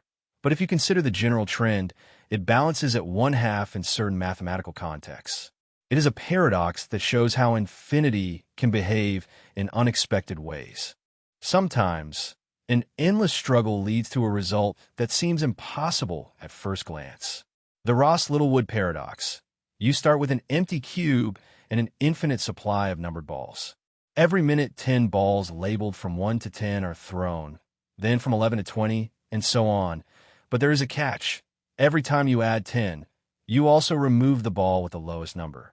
What happens when time stretches to infinity? At first glance, the cube should fill up since you're constantly adding more balls than you take out, but look closely. Every ball you add ends up being taken out. Ball 1 is taken out in the first minute, ball 2 in the second, ball 3 in the third, and so on. No matter how high the number is, each ball has a specific moment in which it will be taken out of the cube. So, after an infinite time, what remains then? Surprisingly, nothing at all. The cube is now empty. But how can that be if you always add more than remove?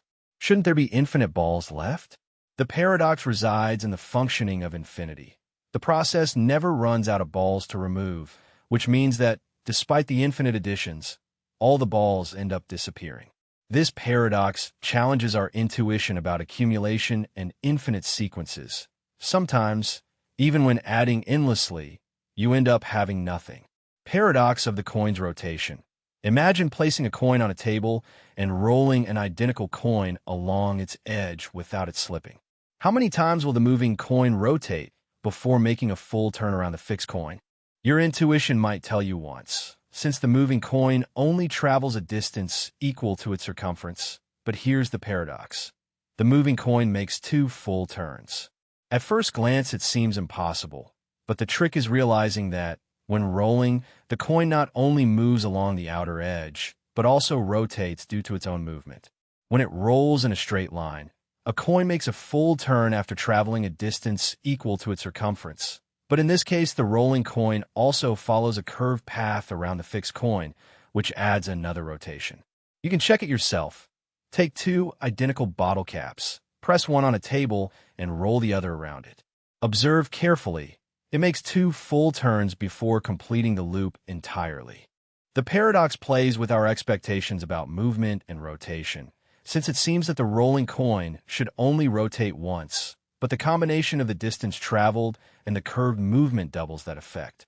This is a perfect example of how our intuition can sometimes betray us when it comes to seemingly simple mechanics at play. What seems obvious is not always correct, especially when circles start playing tricks on all of us. Hooper's paradox. Imagine cutting a square into 4 pieces, rearranging them, and somehow ending up with a rectangle that has more area than the original square had. Sound impossible right now? That is exactly the mind-blowing trick at the heart of Hooper's paradox. Imagine this. You carefully take a square, you cut it into 4 pieces of strange shapes, and then you move them as if it were a puzzle game. Suddenly, you're left with a rectangle that seems to have extra space, with no gaps or overlaps, just a larger shape that has appeared seemingly out of nowhere. But how can rearranging the same pieces create more area in total? The secret lies in small, almost imperceptible distortions when you are rearranging the pieces. What looks like a perfect rectangle is actually slightly misaligned. The edges don't fit perfectly, creating tiny gaps or overlaps that are difficult to detect easily. These small errors accumulate, creating the illusion of an additional area overall. This paradox is similar to other famous missing area puzzles, in which a clever cut and rearrangement makes objects appear to either gain or lose space. It takes advantage of our natural tendency to trust visual continuity, tricking our brain into seeing a mathematical impossibility occur. So, while it may seem like you have created extra space by magic, no law of physics has been broken. It is just an ingenious deception of geometry, perfect example of how our eyes can be deceived even when it comes to something as seemingly rigid as simple shapes and numbers. Sphere reversion. What would happen if you turned a sphere inside out without cutting it or creating any sharp folds? Sound impossible right now? Normally, turning an object like a sock inside out works because you can stretch and fold a fabric, but a perfectly smooth sphere seems impossible, and yet, according to mathematics, it actually is possible. This is the strange world of sphere reversion, where a sphere can be turned inside out through a series of smooth deformations without ever breaking its form. Surface. It's as if you could take a basketball and somehow turn it inside out so that the inside became the outside, while keeping it perfectly intact. But exactly how does it work? The trick is to allow the sphere to pass through itself in a very controlled manner. While everyday objects would wrinkle or break, mathematical surfaces can deform in ways that our intuition has a hard time understanding. Special curves have been designed with a shape that allows the different parts of the sphere to slide smoothly between each other. One of the most famous visual demonstrations of this comes from computer animations that show the process in action. As the sphere transforms, it develops strange twists, loops, and curves before magically settling into an inverted version of itself eventually. This paradox challenges our fundamental understanding of geometry and movement in the strange world of higher mathematics overall. Things that seem impossible, like turning a sphere inside out, become a reality. It is a reminder that sometimes our intuition cannot compete with the deeper truths found in mathematics. Abilene paradox is next. Have you ever found yourself doing something that nobody really wants to do just because everyone thinks everyone else wants to do it? That is the Abilene paradox, a mind-blowing social trap in which groups end up making decisions that nobody individually supports at all.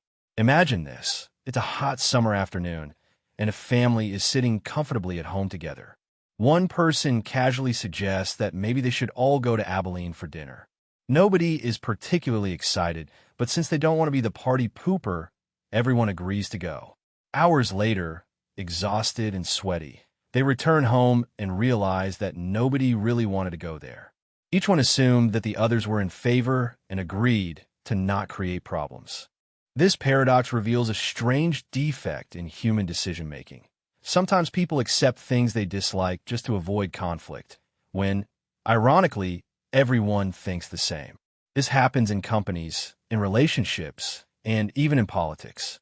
A team can pursue a bad idea because nobody wants to oppose it, only to discover later that everyone had the same doubts. So, how to escape the Abilene paradox by breaking the cycle of silent assumptions? If someone had asked, "Wait, does anyone really want to go?" the whole unnecessary trip could have been avoided. This reminds us that honest communication is not only useful, but essential to making decisions that truly reflect what people want. Distribution paradox. You're cutting a pizza among friends, trying to make sure everyone gets a fair share. But as you divide it, something strange happens. Changing how you cut portions affects the amount some people receive. This surprising question is the core of the distribution paradox, a mathematical peculiarity that makes fair distribution far more complicated than it seems. Let's apply this to something bigger, like seats in legislature. Let's assume that a country has 100 seats to distribute among different regions based on applying it to something bigger, the seats in a legislature. Let's assume that a country has 100 seats to distribute among different regions based on population. A mathematical formula is used to assign them fairly, but as soon as the population changes, strange things happen. A state with more people could end up with fewer seats or add an additional seat, which could cause another region to lose one. This paradox, which is observed in real-world elections, highlights that there is no perfect method to distribute seats without unwanted side effects. An example is the Alabama paradox, where increasing the total number of seats in Congress once caused a state to lose a seat instead of gaining one. Another version, the population paradox, shows how a state that grows faster than another can end up with fewer representatives. These strange results reveal a deeper problem. Fairness in numbers is not as simple as it seems.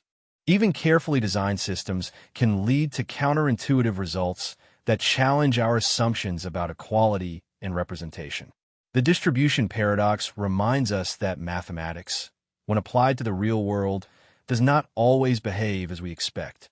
The arrow paradox. Imagine that you and your friends are deciding where to eat. Everyone ranks their preferences. Some prefer sushi, others hamburgers, and a few vote for pizza. To make it fair, they use a voting system to determine the best option, but regardless of how the votes are counted, strange inconsistencies appear. This is what Kenneth Arrow discovered when he analyzed voting systems. He showed that, with 3 or more options, no ranking method can ever be fair. Ideally, a good system should respect individual preferences, be consistent, and not allow any single person to decide everything. However, when trying to meet all these conditions, contradictions arise. For example, imagine that the group decides that sushi is better than hamburgers and that hamburgers are better than pizza, but when the votes are analyzed in another way, pizza ends up above sushi. Preferences contradict each other, making it impossible to find a true winner. This paradox has enormous implications. Beyond dinner plans, it shows that no electoral method is perfect, whether for political positions, award ceremonies, or even committee decisions. The way votes are counted can change the final result in surprising ways. So the next time you have trouble choosing a restaurant, remember that, even in theory, there is no perfect way to choose. Buran's ass. Imagine a hungry donkey standing exactly between 2 identical piles of hay. The donkey is rational, always chooses what is best for itself. But here is the problem. Both piles are equally good, equally close, and equally attractive. Unable to find a reason to prefer one over the other, the donkey hesitates and starves. This mental experiment, known as Buran's ass, highlights a paradox in decision-making. It suggests that if a perfectly rational being has 2 identical options, they may never make a decision. After all, if there is no logical reason to choose one over the other, how could you even choose? Of course, in reality, a donkey would end up moving, even if by accident, but the paradox raises an interesting question about human decision-making. Have you ever been stuck choosing between 2 equally good options, such as 2 job offers, two vacation destinations, or two equally delicious ice cream flavors. If you think about it too much, you might never decide. This paradox challenges the idea that rational decision-making always leads to action. It suggests that sometimes external factors such as instinct, chance, or even emotions are needed to break the tie. So, if you ever find yourself paralyzed between two options, remember that overanalyzing can sometimes lead to not making any decision. Perhaps the best answer is to simply choose one and move on. The chain store paradox. Suppose you have a chain of 100 stores, each in a different city. A competitor wants to open a store in each city, challenging you directly. You have two options each time: to aggressively fight back, to kick them out, or coexist peacefully. Now let's think backwards. If they arrive in the last city, there is no reason to fight. It is the last one, so it is better to accept the competition. But if you wouldn't fight in the last city, why fight in the penultimate one? With this logic, you would end up never resisting, and the competitor would settle everywhere. But wait, if you look at it from another point of view, fighting early establishes a reputation. If the competitor knows that you're going to fight, they may not even try to enter most of the cities. This is the paradox. Pure logic suggests that you should never fight, but strategic thinking suggests early resistance is crucial. The chain store paradox challenges our ideas about rational decision-making. A completely logical approach can leave you vulnerable, while an apparently irrational strategy, such as fighting when unnecessary, could actually be the smartest decision. It is a reminder that decisions are not always based on cold calculation. Reputation, perception, and long-term strategy also have influence. Sometimes, what seems irrational in the short term is actually the winning strategy long-term. The paradox of decision-making. Imagine you are in an ice cream shop looking at 31 flavors. You love chocolate, but cookies and cream seems tempting. Oh, but what about swirl caramel? The more you think, the harder it is to decide. This is the paradox of decision-making. The idea that having more options should make decisions easier, but it often makes them more difficult. Instead of feeling empowered, you feel stuck. Why? Because with each option you choose, you are also rejecting dozens. What if one of them was better? Economists and psychologists have studied this paradox for years. Logically, more options should help us make better decisions, allowing us to tailor our selection to our exact preferences. But in practice, too many options creates anxiety. The fear of making the wrong decision or missing out leads to indecision or even total paralysis. This paradox applies far beyond ice cream, job offers, or vacation destinations, even to scrolling through endless television. More options do not always mean better decisions. In fact, studies show that people are often happier when given fewer options. So what is the solution? Some experts suggest limiting options, trusting intuition, or setting simple decision rules. The paradox teaches us that, although choice is valuable, in excess it can turn freedom into frustration. Sometimes, the best decision is simply to choose one and enjoy it before getting lost in an infinite loop of doubt. The paradox. In each election cycle, people complain about politicians. Congress is a disaster. The system is broken. But somehow, the same politicians continue to be reelected. How is it possible? Welcome to the paradox. This paradox highlights a strange contradiction. Although most people distrust Congress as a whole, they tend to like their own representatives. Approval ratings for Congress can reach historic lows, but individual legislators often remain popular in their districts. Why? One reason is that politicians focus on local issues. They shake hands, attend town halls, and bring funds to their districts, making voters feel personally connected. Meanwhile, national politics seems distant and dysfunctional. Voters blame Congress as a group, but see their representative as one of the good ones. Another reason is partisanship. Many people think that Congress is ineffective because of the other side, while they believe that their own representative is fighting for a good cause. The paradox explains why large-scale political change is so difficult. If everyone thinks their representative deserves to stay, but the system as a whole is flawed, nothing really changes. The paradox suggests that discontent with the government does not necessarily translate into action because, ironically, voters can contribute to the stagnation they dislike. The Fredkin paradox. You are in an ice cream shop, undecided between two flavors, chocolate and vanilla. You like both equally, and as much as you try, you can't decide. The more you doubt, the more frustrating it becomes. But here is the twist. If the choice doesn't really matter, why is it so difficult to make? This is the Fredkin paradox, which suggests that the harder it is to distinguish between two options, the longer it takes to decide, even if the choice is less important. You might think that important life-changing decisions would be the most difficult, but it is often the trivial ones that leave us trapped in indecision. Imagine a scientist who has to choose between two almost identical microscopes. Since the differences are so small, he spends hours analyzing the details, but if one microscope was clearly superior, the decision would be instantaneous. The paradox reveals that the effort we put into making decisions does not always correspond to what is at stake. Instead, we worry about minor decisions precisely because they're so balanced. This paradox has implications in the real world. Have you ever spent 20 minutes choosing a movie only to watch something forgettable, or wasted time debating between two similar restaurants when you could have chosen one and enjoyed the food?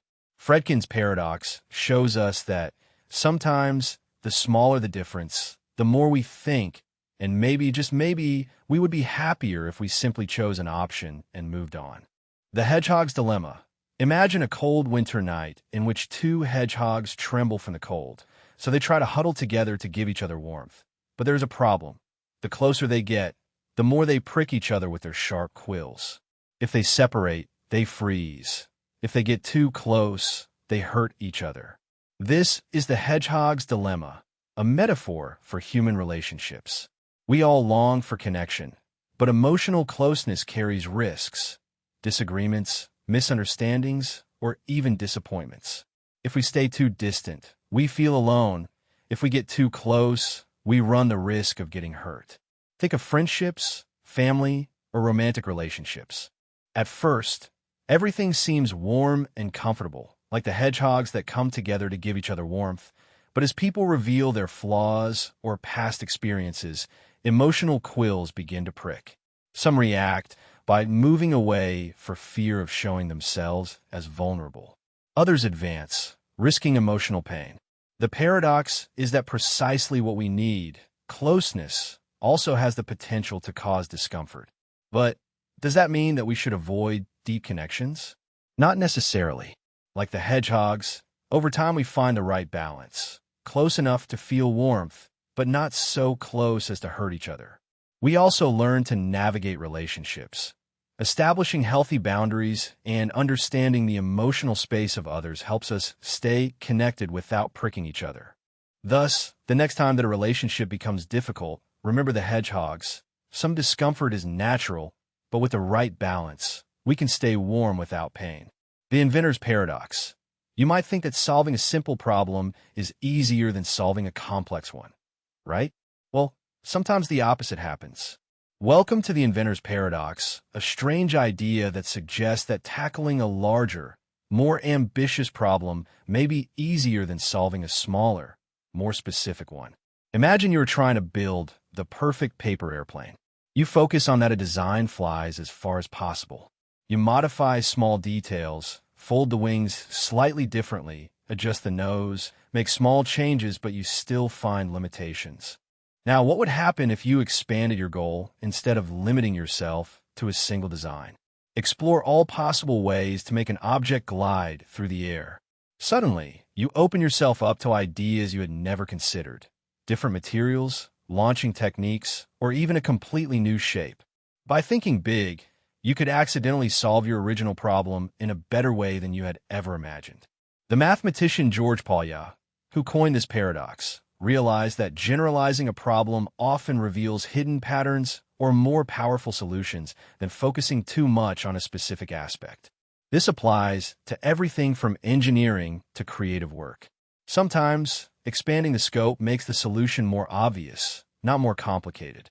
So, if you ever feel stuck on a small problem, try broadening the perspective. Ask yourself a broader question, and you may find that the answer to your original problem was hidden in a broader solution all along. Kafka's toxin enigma. Suppose you meet a billionaire who offers you a deal. If you really intend to drink a harmless but unpleasant toxin tonight, he will transfer $1 million to you right now. But there's a twist.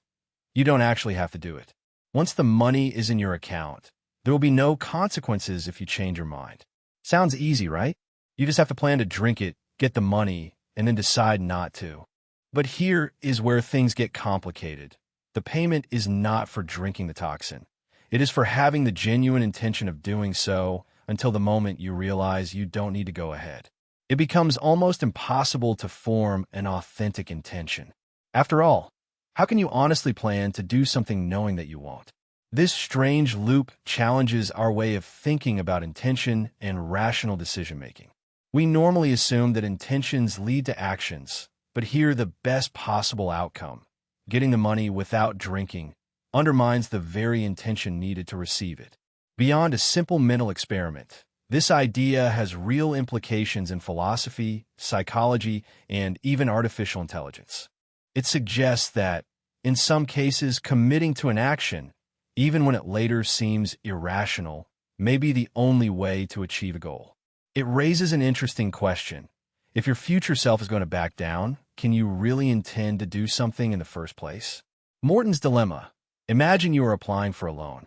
If you dress well, the lender assumes that you are rich and you don't need the money, so he rejects your application. But if you dress badly, he thinks that you're too broke to return it, so he also rejects your application.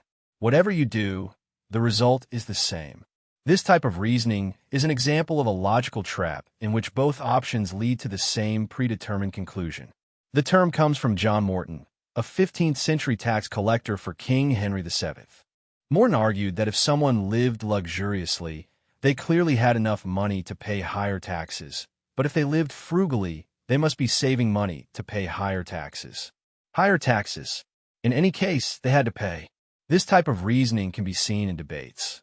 If someone defends themselves calmly, they could be accused of being cold and calculating, but if they get emotional, they must be guilty because they are on the defensive.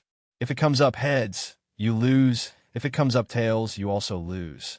This paradox highlights how unfair conclusions can be when evidence is misrepresented to fit a story instead of letting logic guide the outcome. If both sides of a decision always support the same conclusion, it is very likely that something is not quite right when this type of reasoning is used. The true choice disappears, leaving only the illusion of one that does not exist. Paradox. Imagine that you are voting in an election in which 3 candidates are running. You and the others rank them in order of preference, and a complex voting system determines the winner. You rank your favorite in first place, your second option in second place, and your least favorite in last place, but then something strange happens after counting the votes. You realize that if you had not voted, your second option would have won instead of your least favorite. In other words, by participating and honestly ranking the candidates, you have accidentally helped elect the one you like least. This strange result is known as the paradox of non-voting. It reveals a flaw in certain voting systems in which, in exceptional cases, a voter can improve the overall outcome simply by staying home instead of having a positive impact. Casting a vote has a counterproductive effect. This raises disturbing questions. If voting can sometimes make things worse, what if people could guess whether or not to participate? Should people guess whether or not to participate? Does this mean that some electoral systems unintentionally discourage participation? And most importantly, is there a perfect way to count votes that avoids these types of paradoxes? The paradox of non-voting highlights how difficult it is to design a truly fair electoral system, since even well-intentioned methods can lead to counterintuitive results in which doing nothing is, in some way, better than participating. The voting paradox. In each election season, millions of people go to the polls believing that their vote matters, but here's the problem. Mathematically, it almost never counts. Think about it. In a national election with millions of voters, the chances of your vote being the deciding factor are astronomically small. Even in a local election, The odds of a perfect tie occurring in which your vote actually changes the outcome are virtually nil. However, people continue to vote. This contradiction is known as the voting paradox. If everyone acted purely rationally, they would realize that voting has a cost. Time, effort, perhaps even standing in a long line, while the benefit of changing the outcome is almost non-existent. In theory, no one should vote, and yet democracy thrives because people vote. Why? Some argue that it is a civic duty, that people vote because they believe it is the right thing to do. Others say it is about personal expression, pride, or even social pressure. This paradox highlights the strange division between rational self-interest and collective responsibility. If too many people thought their vote did not matter, then no one would vote and democracy would collapse. Ultimately, the voting paradox reveals that people do not always act based on cold logic, but are moved by values, emotions, and belief in something bigger than themselves. The preparation paradox. Suppose a city spends years preparing for a devastating hurricane. They reinforce buildings, improve drainage systems, and conduct public safety drills. When the storm finally arrives, the damage is minimal, and people begin to question whether all that preparation was necessary. But here is the twist. If they had not prepared, the disaster would have been catastrophic. This is the preparation paradox. The better we prepare for a crisis, the less serious it seems when it happens. Ironically, that success can make people doubt whether the preparation was necessary in the first place. Let's think about vaccines. If a vaccination program prevents an outbreak, people might believe that the disease was never a real threat, or consider the reinforced security measures to prevent an attack unnecessary. The paradox lies in how prevention makes the problem seem like it was never going to happen. This effect can have dangerous consequences when people do not see an immediate threat and may resist investing in preparation for the future, that there was never any danger. The paradox lies in how prevention makes the problem seem like it was never going to happen. This effect can have dangerous consequences. When people do not see an immediate threat, they may resist investing in preparation for the future. Funds are cut, security measures are relaxed, and the cycle restarts, leaving society vulnerable to the next disaster. The preparation paradox reminds us that just because a crisis does not happen does not mean it was never a real risk. The absence of disasters proof that precautions were unnecessary is proof that they worked. The prevention paradox. Let's think about a public health campaign that warns that without a new security measure, thousands could die. The measure is implemented and, as a result, only a few deaths occur. Instead of celebrating, people begin to question whether the measure was really necessary. This is the prevention paradox, the idea that a successful prevention strategy often makes the problem seem like it was never a real threat in the first place. When a risk is effectively reduced in a population, individuals may not see the immediate benefits and may even believe the precautions unnecessary. Think of seat belts. They have saved lives, but because they work well, few people personally experience the difference between life and death that they make. As a result, some question the laws on seat belt use, not knowing that their effectiveness is why they seem unimportant. The paradox is especially frustrating for public health officials, as large-scale prevention initiatives, such as vaccines or anti-smoking campaigns, protect so many people that it can be difficult to demonstrate their necessity until they are eliminated. If too many people dismiss the need for prevention, society runs the risk of relapsing into avoidable disasters. The prevention paradox highlights a reality. When prevention works, it seems invisible, but that doesn't mean it wasn't necessary, but that it has fulfilled its function. The voting paradox. The citizens of a city elect a new mayor. There are 3 candidates: Alex, Bailey, and Casey. Voters rank them in order of preference. Some prefer Alex over Bailey, Bailey over Casey, and Casey over Alex. Seems fair, right? But here's the twist. When the votes are counted, a cycle emerges. A majority prefers Alex over Bailey, another majority prefers Bailey over Casey, and another majority prefers Casey over Alex. The rankings contradict each other, making it impossible to declare a clear winner. This loop is the voting paradox, first discovered by the French philosopher Marquis de Condorcet. It shows that even if each individual voter has a clear preference, the decision of the group can become an incoherent chaos. This challenges the idea that elections always reflect the will of the people directly. The paradox becomes more worrying in real-world elections, as it suggests that, depending on how the votes are counted or how the options are structured, the outcome can be manipulated without changing anyone's actual opinions. That is why there are different voting systems, such as ranked choice voting or runoffs, each of which tries to avoid these inconsistencies. In essence, the paradox reveals a flaw in democracy. Collective decisions do not always behave logically, even when individual decisions do. In the end, the winner of an election may not be the most popular candidate, but the one who has navigated the peculiarities of the system. The willpower paradox. You sit down to work determined to be productive, but the more you force yourself to concentrate, the harder it becomes. Your mind wanders, and suddenly, you find yourself looking at your cell phone wondering where all that willpower is gone. If you had relaxed a little, maybe you would have done more. This is the willpower paradox, the idea that trying too hard to exert self-control can be counterproductive. It suggests that forcing yourself to resist temptation or focus on a task can, at times, make you prone to failure. The more effort you put into controlling yourself, the more exhausted you feel, making you vulnerable to distractions. Psychologists have found that willpower works similarly to a muscle. If you overuse it, it gets tired, leading to what is known as ego depletion. That's why, after a long day of making decisions and maintaining discipline, you may find it impossible to resist junk food or procrastination. But, interestingly, those who consider willpower to be limitless tend to perform better and do not get exhausted easily. The paradox challenges the idea that determination is the best way to achieve goals. Instead, sustainable success often comes from smarter strategies, such as creating habits, pacing yourself, and creating environments that favor your goals.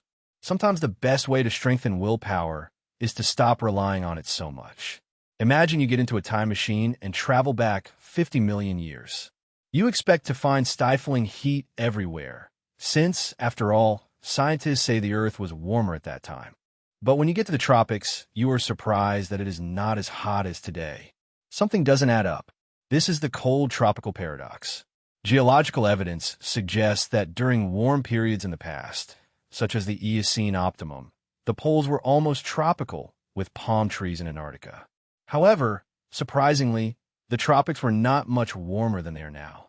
If greenhouse gases were trapping enough heat to melt ice caps, why didn't the tropics overheat as well? Climate models have difficulty explaining this contradiction. According to standard predictions, a warming planet should warm everywhere, especially near the equator, but ancient temperature records obtained from fossils, deep-sea sediments, and other sources tell a different story.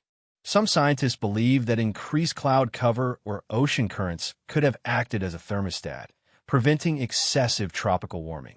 Others suggest that current climate models may be overlooking key feedback mechanisms that regulate global temperatures. This paradox raises questions about how the Earth's climate system actually works. If we still don't fully understand past warming events, how accurately can we predict future climate change? Studying these ancient mysteries could help scientists refine their models, giving us a clearer picture of what the future holds. The irresistible force paradox. What happens when an unstoppable force meets an immovable object? It sounds like the scenario for an epic showdown, but it's actually a paradox that challenges our understanding of power and resistance. Let's imagine a warrior wielding a magic spear capable of piercing anything. No shields, no armor, nothing can stop it. Now let's imagine a blacksmith who has forged the ultimate shield, completely indestructible and capable of blocking any attack. What happens when the warrior throws the unstoppable spear against the unbreakable shield? Logically, both affirmations cannot be true at the same time. If a spear is truly unstoppable, it should pierce the shield, But if the shield is truly unbreakable, then the spear must fail. The paradox forces us to face the contradiction. Can something be at the same time absolutely unstoppable and absolutely immovable? Some argue that the question itself is erroneous because it assumes the coexistence of two absolute extremes that could be logically impossible. Others suggest that if an unstoppable force really exists, an immobile object simply cannot exist, and vice versa. In physics, nothing is truly unstoppable or immobile. Everything depends on the forces, the mass, and the movement. In essence, this paradox does not refer only to hypothetical weapons, but is a deeper exploration of the logical limits when two absolute powers collide. Something has to give or not. The moving rows allow us to see two trains crossing on parallel tracks. One moves to the right, and the other to the left at the same speed. If you were sitting in one of them, you would see the other pass twice as fast. Simple, right? But what if I told you that the Greek philosopher Zenon posed a paradox that challenged this idea? The paradox of the moving rows, one of the least known enigmas of Zenon, involves three sets of objects. Imagine 3 rows of blocks. The first row is immobile, while the second and third move towards each other at the same speed. Now concentrate on a single block of the moving rows. If you compare it with the immobile row, it takes a certain time to pass a block, but in relation to the opposite moving row, it seems to pass 2 blocks in the same time. Here is the problem.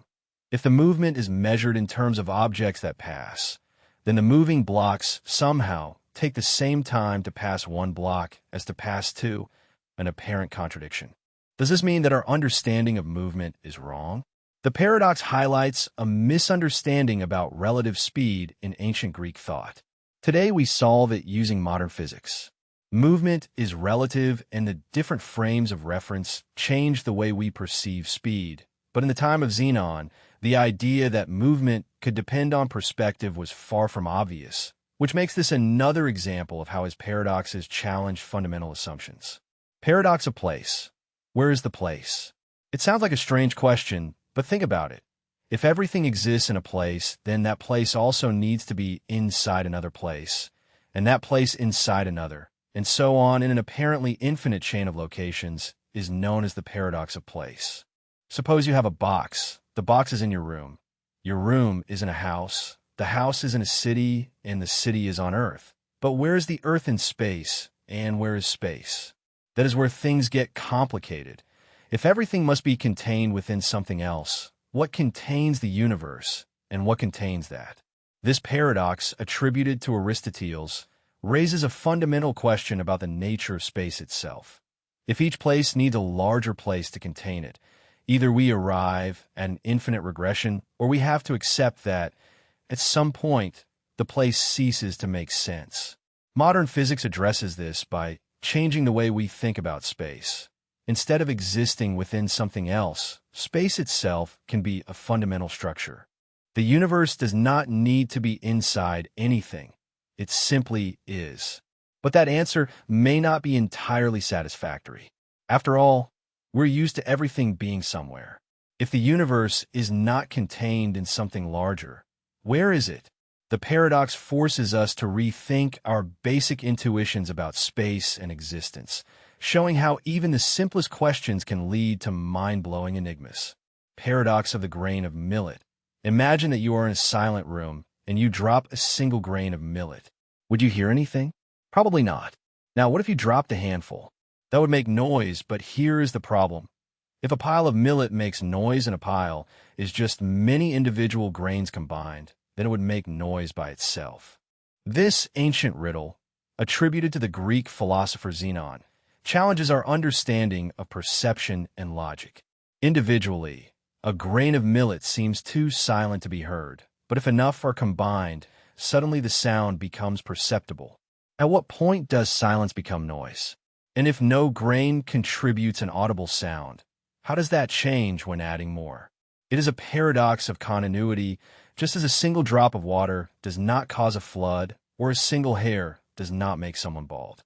Our brain classifies things into groups, but reality is usually a gradual change rather than a clear distinction.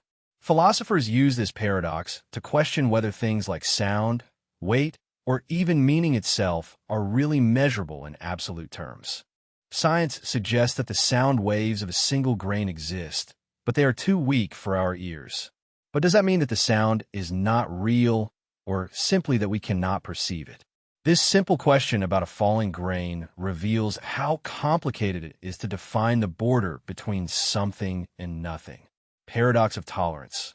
What would happen if there was a society that prided itself on being completely tolerant and accepting all points of view, however extreme they may be? Sounds ideal, right? But here is the twist.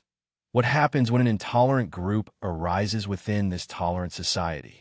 If tolerance means allowing all beliefs, even those that seek to destroy tolerance itself, then intolerance can spread unchecked. This is the paradox. A society that tolerates everything, including intolerance, may completely lose its tolerance. The idea comes from philosopher Karl Popper, who argued that unlimited tolerance leads to the end of tolerance. If extremist or oppressive ideas are given free rein, they can take advantage of open dialogue to silence opposing voices and create a society in which tolerance no longer exists. It is a dilemma that arises in real life. Should a democratic society allow anti-democratic movements? Should freedom of expression protect those who use it to incite hatred? If intolerance is tolerated, it can become strong enough to dismantle the very freedoms that allowed it to exist. The paradox suggests that to preserve tolerance, a society may need to draw a line somewhere and refuse to accept those who seek to undermine it. But then the difficult part arises. Where should that line be drawn, and who decides? It is a problem without a simple answer, but one thing is clear. Absolute tolerance is not as simple as it seems. Without limits, it runs the risk of self-destruction. The paradox of hedonism. Some people spend their lives pursuing happiness, convinced that if they have the right job, the perfect vacation, or the ideal lifestyle, they will finally feel fulfilled. But, curiously, the more they focus on happiness, the more difficult it becomes to achieve. This is the paradox. Pursuing pleasure too directly can make it harder to achieve. Let's think about someone who constantly asks themselves, "Am I happy yet?" That same question can generate stress, doubts, and dissatisfaction, blocking the joy that you're trying to find. The key to happiness is not in pursuing it directly. Many of life's most satisfying moments come when we're focused on something completely different, whether it is building relationships, creating something meaningful, or simply losing ourselves in an activity. Happiness surprises us when we are not looking for it. Philosophy and psychology have long studied this strange contradiction. Instead of obsessing over feeling good all the time, they suggest dedicating ourselves to things that naturally lead us to joy, such as curiosity, kindness, or passion. These activities bring happiness as a side effect, instead of being the main objective. It is an ironic truth. Those who stop pursuing happiness often find it effortlessly, while those who obsess over it may never achieve it. The Einstein-Podolsky-Rosen paradox. You're sitting in front of a friend, each with a deck of cards. You agree to shuffle them and draw a card at random at the same time. Somehow, every time you reveal your card, your friend's always matches exactly with yours, without delay, without communication, just instantaneous synchrony. Sounds impossible, right? This is the essence of the Einstein-Podolsky-Rosen paradox, or EPR paradox. In 1935, Albert Einstein and his colleagues argued that quantum mechanics predicted something that seemed absurd. Two particles, even separated by great distances, could be mysteriously linked. Measuring one particle would instantaneously determine the state of the other, no matter the distance separating them. This spooky action at a distance defied common sense, and even Einstein himself doubted it. He believed that something was missing, that hidden variables must explain this strange connection. But years later, experiments confirmed the strange. Entangled particles really influence each other faster than light can travel. This does not mean that information is sent between them, but that reality at the quantum level does not follow our usual logic. The paradox challenged the very foundations of physics. If two objects can be inexplicably connected through space, what does that say about the nature of reality? Is the universe fundamentally unpredictable, or are we simply missing a deeper truth? Even today, all the implications remain a mystery. What began as a thought experiment intended to question quantum mechanics ended up demonstrating how strange our universe really is. Hardy's paradox. A detective examines two security cameras pointing at the same door. One shows a person entering, while the other shows no one entering. Both cameras work perfectly, but they contradict each other. How can that be? This reflects the strange reality of Hardy's paradox, a quantum mechanics puzzle that challenges our understanding of measurement and logic. Imagine an electron and its antimatter twin, a positron, heading towards each other. Normally, when matter and antimatter meet, they annihilate each other. But in some quantum experiments, a strange twist. Both can apparently traverse certain trajectories without colliding, although logic says that should be impossible.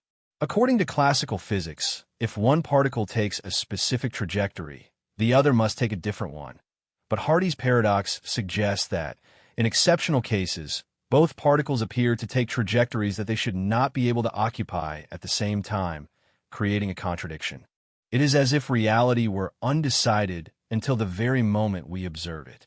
This confirms that quantum mechanics allows these seemingly impossible results. The paradox highlights a deeper question about measurement itself. Does observing a system force it to adopt a defined state, changing what was previously possible at the quantum level? Our intuition collapses.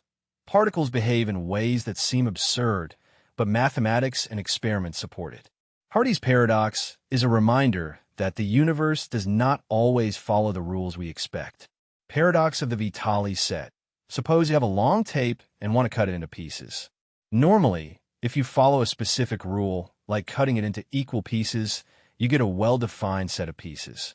But what if you could cut it in a way that defied logic, creating pieces that seem to exist everywhere and nowhere at once? This is the strange reality of the Vitali set paradox, a mathematical construction that defies our understanding of measurement. It begins with the idea of randomly choosing numbers from the number line. Normally, we assume that all numbers can be measured in some way, whether integer, rational, or irrational, but the Vitali set demonstrates that it is possible to construct a collection of numbers so strange that they cannot be measured at all. Here is the trick. To create this set, one must rely on a special mathematical assumption called the axiom of choice, which allows making infinite selections without explicitly defining what the result is. The result is a set of numbers to which a significant size cannot be assigned. You cannot say how much it measures, how much it is, or even compare it with ordinary numbers in an intuitive way. Although this may seem abstract, it reveals a profound flaw in our usual way of defining size and measure. The Vitali set paradox forces mathematicians to face the limits of what can be measured, demonstrating that, in some cases, even infinity refuses to follow the rules. Paradox of the non-measurable set. Can everything be measured? At first glance, the answer seems obvious. We measure time, distance, weight. Everything has a size, doesn't it? But in mathematics, there are some sets that defy this basic assumption. No matter what method is used, assigning them a clear length, area, or volume leads to contradictions. They are called non-measurable sets, and their existence creates a paradox that defies our understanding of space itself. Imagine a straight line. You can measure any segment of it, however small it may be. Now imagine a set of points scattered along the line in such a way that its total length is neither zero nor any specific number. If you try to measure it, the rules of mathematics are broken. It is not that we lack the right tool. It is that the measure in itself is meaningless for these sets. This paradox reveals strange truths about infinity. It is related to cases in which a solid object can be divided and rearranged into something that doubles its original size, not stretching it or adding anything, but simply moving the pieces in the right way. Although this sounds impossible in the physical world, it highlights the limits of how we define size and structure in mathematics. It turns out that measurement, a concept we rely on every day, is not as universal as we thought. Some things exist in ways that make measuring them an unsolvable puzzle. The continuum paradox. Can infinity have different sizes? It sounds absurd, but that is exactly what mathematics suggests. The continuum paradox challenges our understanding of numbers, space, and infinity itself. Imagine a hotel with an infinite number of rooms, all occupied. Surprisingly, you can still accommodate new guests by moving each current guest to the next room, thus freeing the first.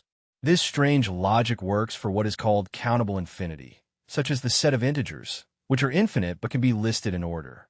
Now let's think about all the real numbers between 0 and 1. Unlike integers, they form a continuous and uninterrupted line. However many we list, there will always be infinite ones uncounted.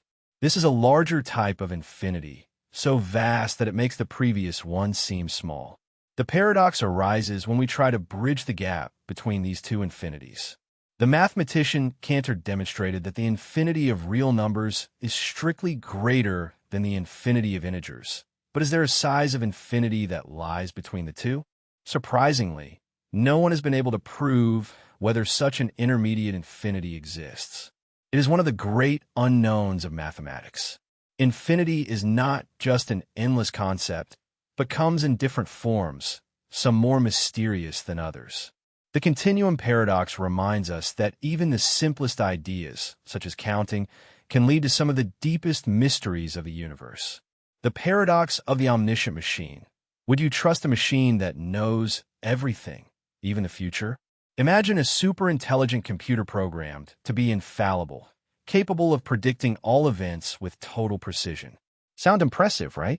But this is where things get weird. Suppose you sit before this machine and ask it to predict whether you will raise your right hand in the next 10 seconds. The machine, being omniscient, prints its answer. You will raise your right hand. Now you have a choice. If you follow the prediction, it was correct, but what if, just to prove the machine wrong, you stubbornly refuse to raise your hand? Suddenly, the machine's prediction is false, which should not be possible for an omniscient being. This creates a paradox. If the machine really knows the future, your choice is already determined, which means that free will does not exist. But if you have the power to contradict the prediction, the machine's prediction is false, which should not be possible for an omniscient being. This creates a paradox. If the machine really knows the future, your choice is already determined, which means that free will does not exist. But if you have the power to contradict the prediction, the machine is not omniscient after all.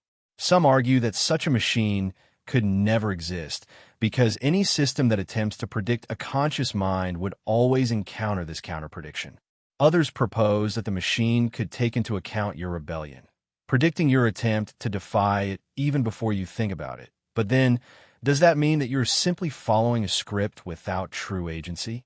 The paradox forces us to question if perfect knowledge of the future is even possible, or if the mere act of knowing it would change it, in an infinite loop in which destiny and free will collide. The Boltzmann brain. What if I told you that there are real facts about the universe that can never be proven, not because we are not intelligent enough, but because the proof itself has limits? This mind-blowing idea comes from those who shook the very foundations of mathematics. To understand why, imagine a futuristic AI designed to answer all possible questions. It starts strong, demonstrating simple facts like 2 plus 2 equals 4. But as it delves deeper, it finds a strange statement. This state M cannot be demonstrated. Now the AI isn't a dead end. If the statement is true, then it is telling the truth. It really cannot. But if it could be demonstrated, it would be false. It doesn't matter. The AI has found an inevitable loophole in its reasoning. Gödel demonstrated that in any sufficiently complex mathematical system, there will always be true statements that cannot be demonstrated within that system. And what is worse, it can never be demonstrated that the system itself is completely free of contradictions. This shattered the dream of creating a perfect and complete rule book for mathematics. It's like discovering that no matter how much you learn, there will always be truths that will be beyond your reach. The implications go beyond mathematics and affect logic, philosophy, and even artificial intelligence. Gödel's theorems remind us that certainty has limits and that sometimes the deeper you delve into the search for truth, the more you realize how much remains unknown. Schrödinger's cat is a box and a deadly quantum experiment. It sounds like the setup for a strange joke, but it is actually one of the most famous thought experiments in physics. Imagine this. A cat is placed inside a sealed box. Inside the box, there's a jar of poison that breaks if a radioactive atom disintegrates. The problem is that quantum mechanics tells us that the atom exists in a strange state of superposition, both disintegrated and not disintegrated, until someone observes it. But if the poison depends on the atom and the fate of the cat depends on the poison, then, until we open the box, the cat is alive and dead at the same time. This paradox was devised by the physicist Erwin Schrödinger to highlight how strange quantum mechanics can be in the microscopic world. Particles can exist in multiple states at once, but when we observe them, they choose a single reality. Does this mean that reality itself is undecided until we look at it? Some interpretations suggest that observing the cat collapses reality into a single state, alive or dead. Others propose that both results occur, branching into parallel universes, where in one the cat survives and in the other it does not. The paradox challenges our understanding of existence itself. Does reality only become real when we look at it, or is it that we still do not understand the true nature of quantum mechanics? In any case, Schrödinger's cat is not just a pet in a box, a mind-blowing vision of the strangeness of our universe. Black hole information paradox. Imagine you throw your diary into the fire and the pages turn to ashes, but in theory, if you had the right tools, you could still reconstruct what was written. Information is not destroyed, it only changes shape. Now, imagine you throw that diary into a black hole. Common sense says that the information should still exist somewhere, but according to Einstein's theory of relativity, once something falls into it, it is lost forever, with no escape, no trace, just a one-way trip beyond the event horizon. Here is the paradox. Quantum mechanics, our best theory about tiny particles, insists that information is never lost. Even if something breaks, burns, or mixes, the fundamental data about it must always remain in the universe. But black holes seem to erase information completely, breaking this fundamental rule. The physicist Stephen Hawking made things even stranger. Discovered that black holes slowly evaporate over time due to Hawking radiation. But when a black hole disappears, so does everything inside. If that information is really lost, it means that our understanding of physics is incomplete. So, where does the lost information go? Some theories suggest that it is encoded in the event horizon, while others propose that it is filtered out in a hidden way. Some even speculate that black holes could be portals to alter reality. The black hole information paradox challenges our understanding of reality itself. If we decipher the mystery, we could unlock the next great revolution in physics. Gödel's incompleteness theorem. What if I told you that there are real facts about the universe that can never be proven, not because we are not intelligent enough, but because the proof itself has limits? This mind-blowing idea comes from Gödel's incompleteness theorems, which shook the very foundations of mathematics. To understand why, imagine a futuristic AI designed to answer all possible questions. It starts strong, demonstrating simple facts like 2 plus 2 equals 4, but as it delves deeper, it finds a strange statement. This statement cannot be demonstrated. Now the AI is stuck. If the statement is true, then it would be telling the truth. It really cannot be demonstrated. But if it could be demonstrated, that would make it false, no matter what. The AI has reached an inevitable gap in its reasoning. Gödel demonstrated that in any sufficiently complex mathematical system, there will always be true statements that cannot be demonstrated within that system. And it gets worse. It can never be demonstrated that the system itself is completely free of contradictions. This shattered the dream of creating a perfect and complete rule book for mathematics. It's like discovering that, no matter how much you learn, there will always be truths that will be beyond your reach. The implications go beyond mathematics and affect logic, philosophy, and even artificial intelligence. Gödel's theorems remind us that certainty has limits and that, sometimes, the deeper you delve into the search for truth, the more you realize how much remains unknown.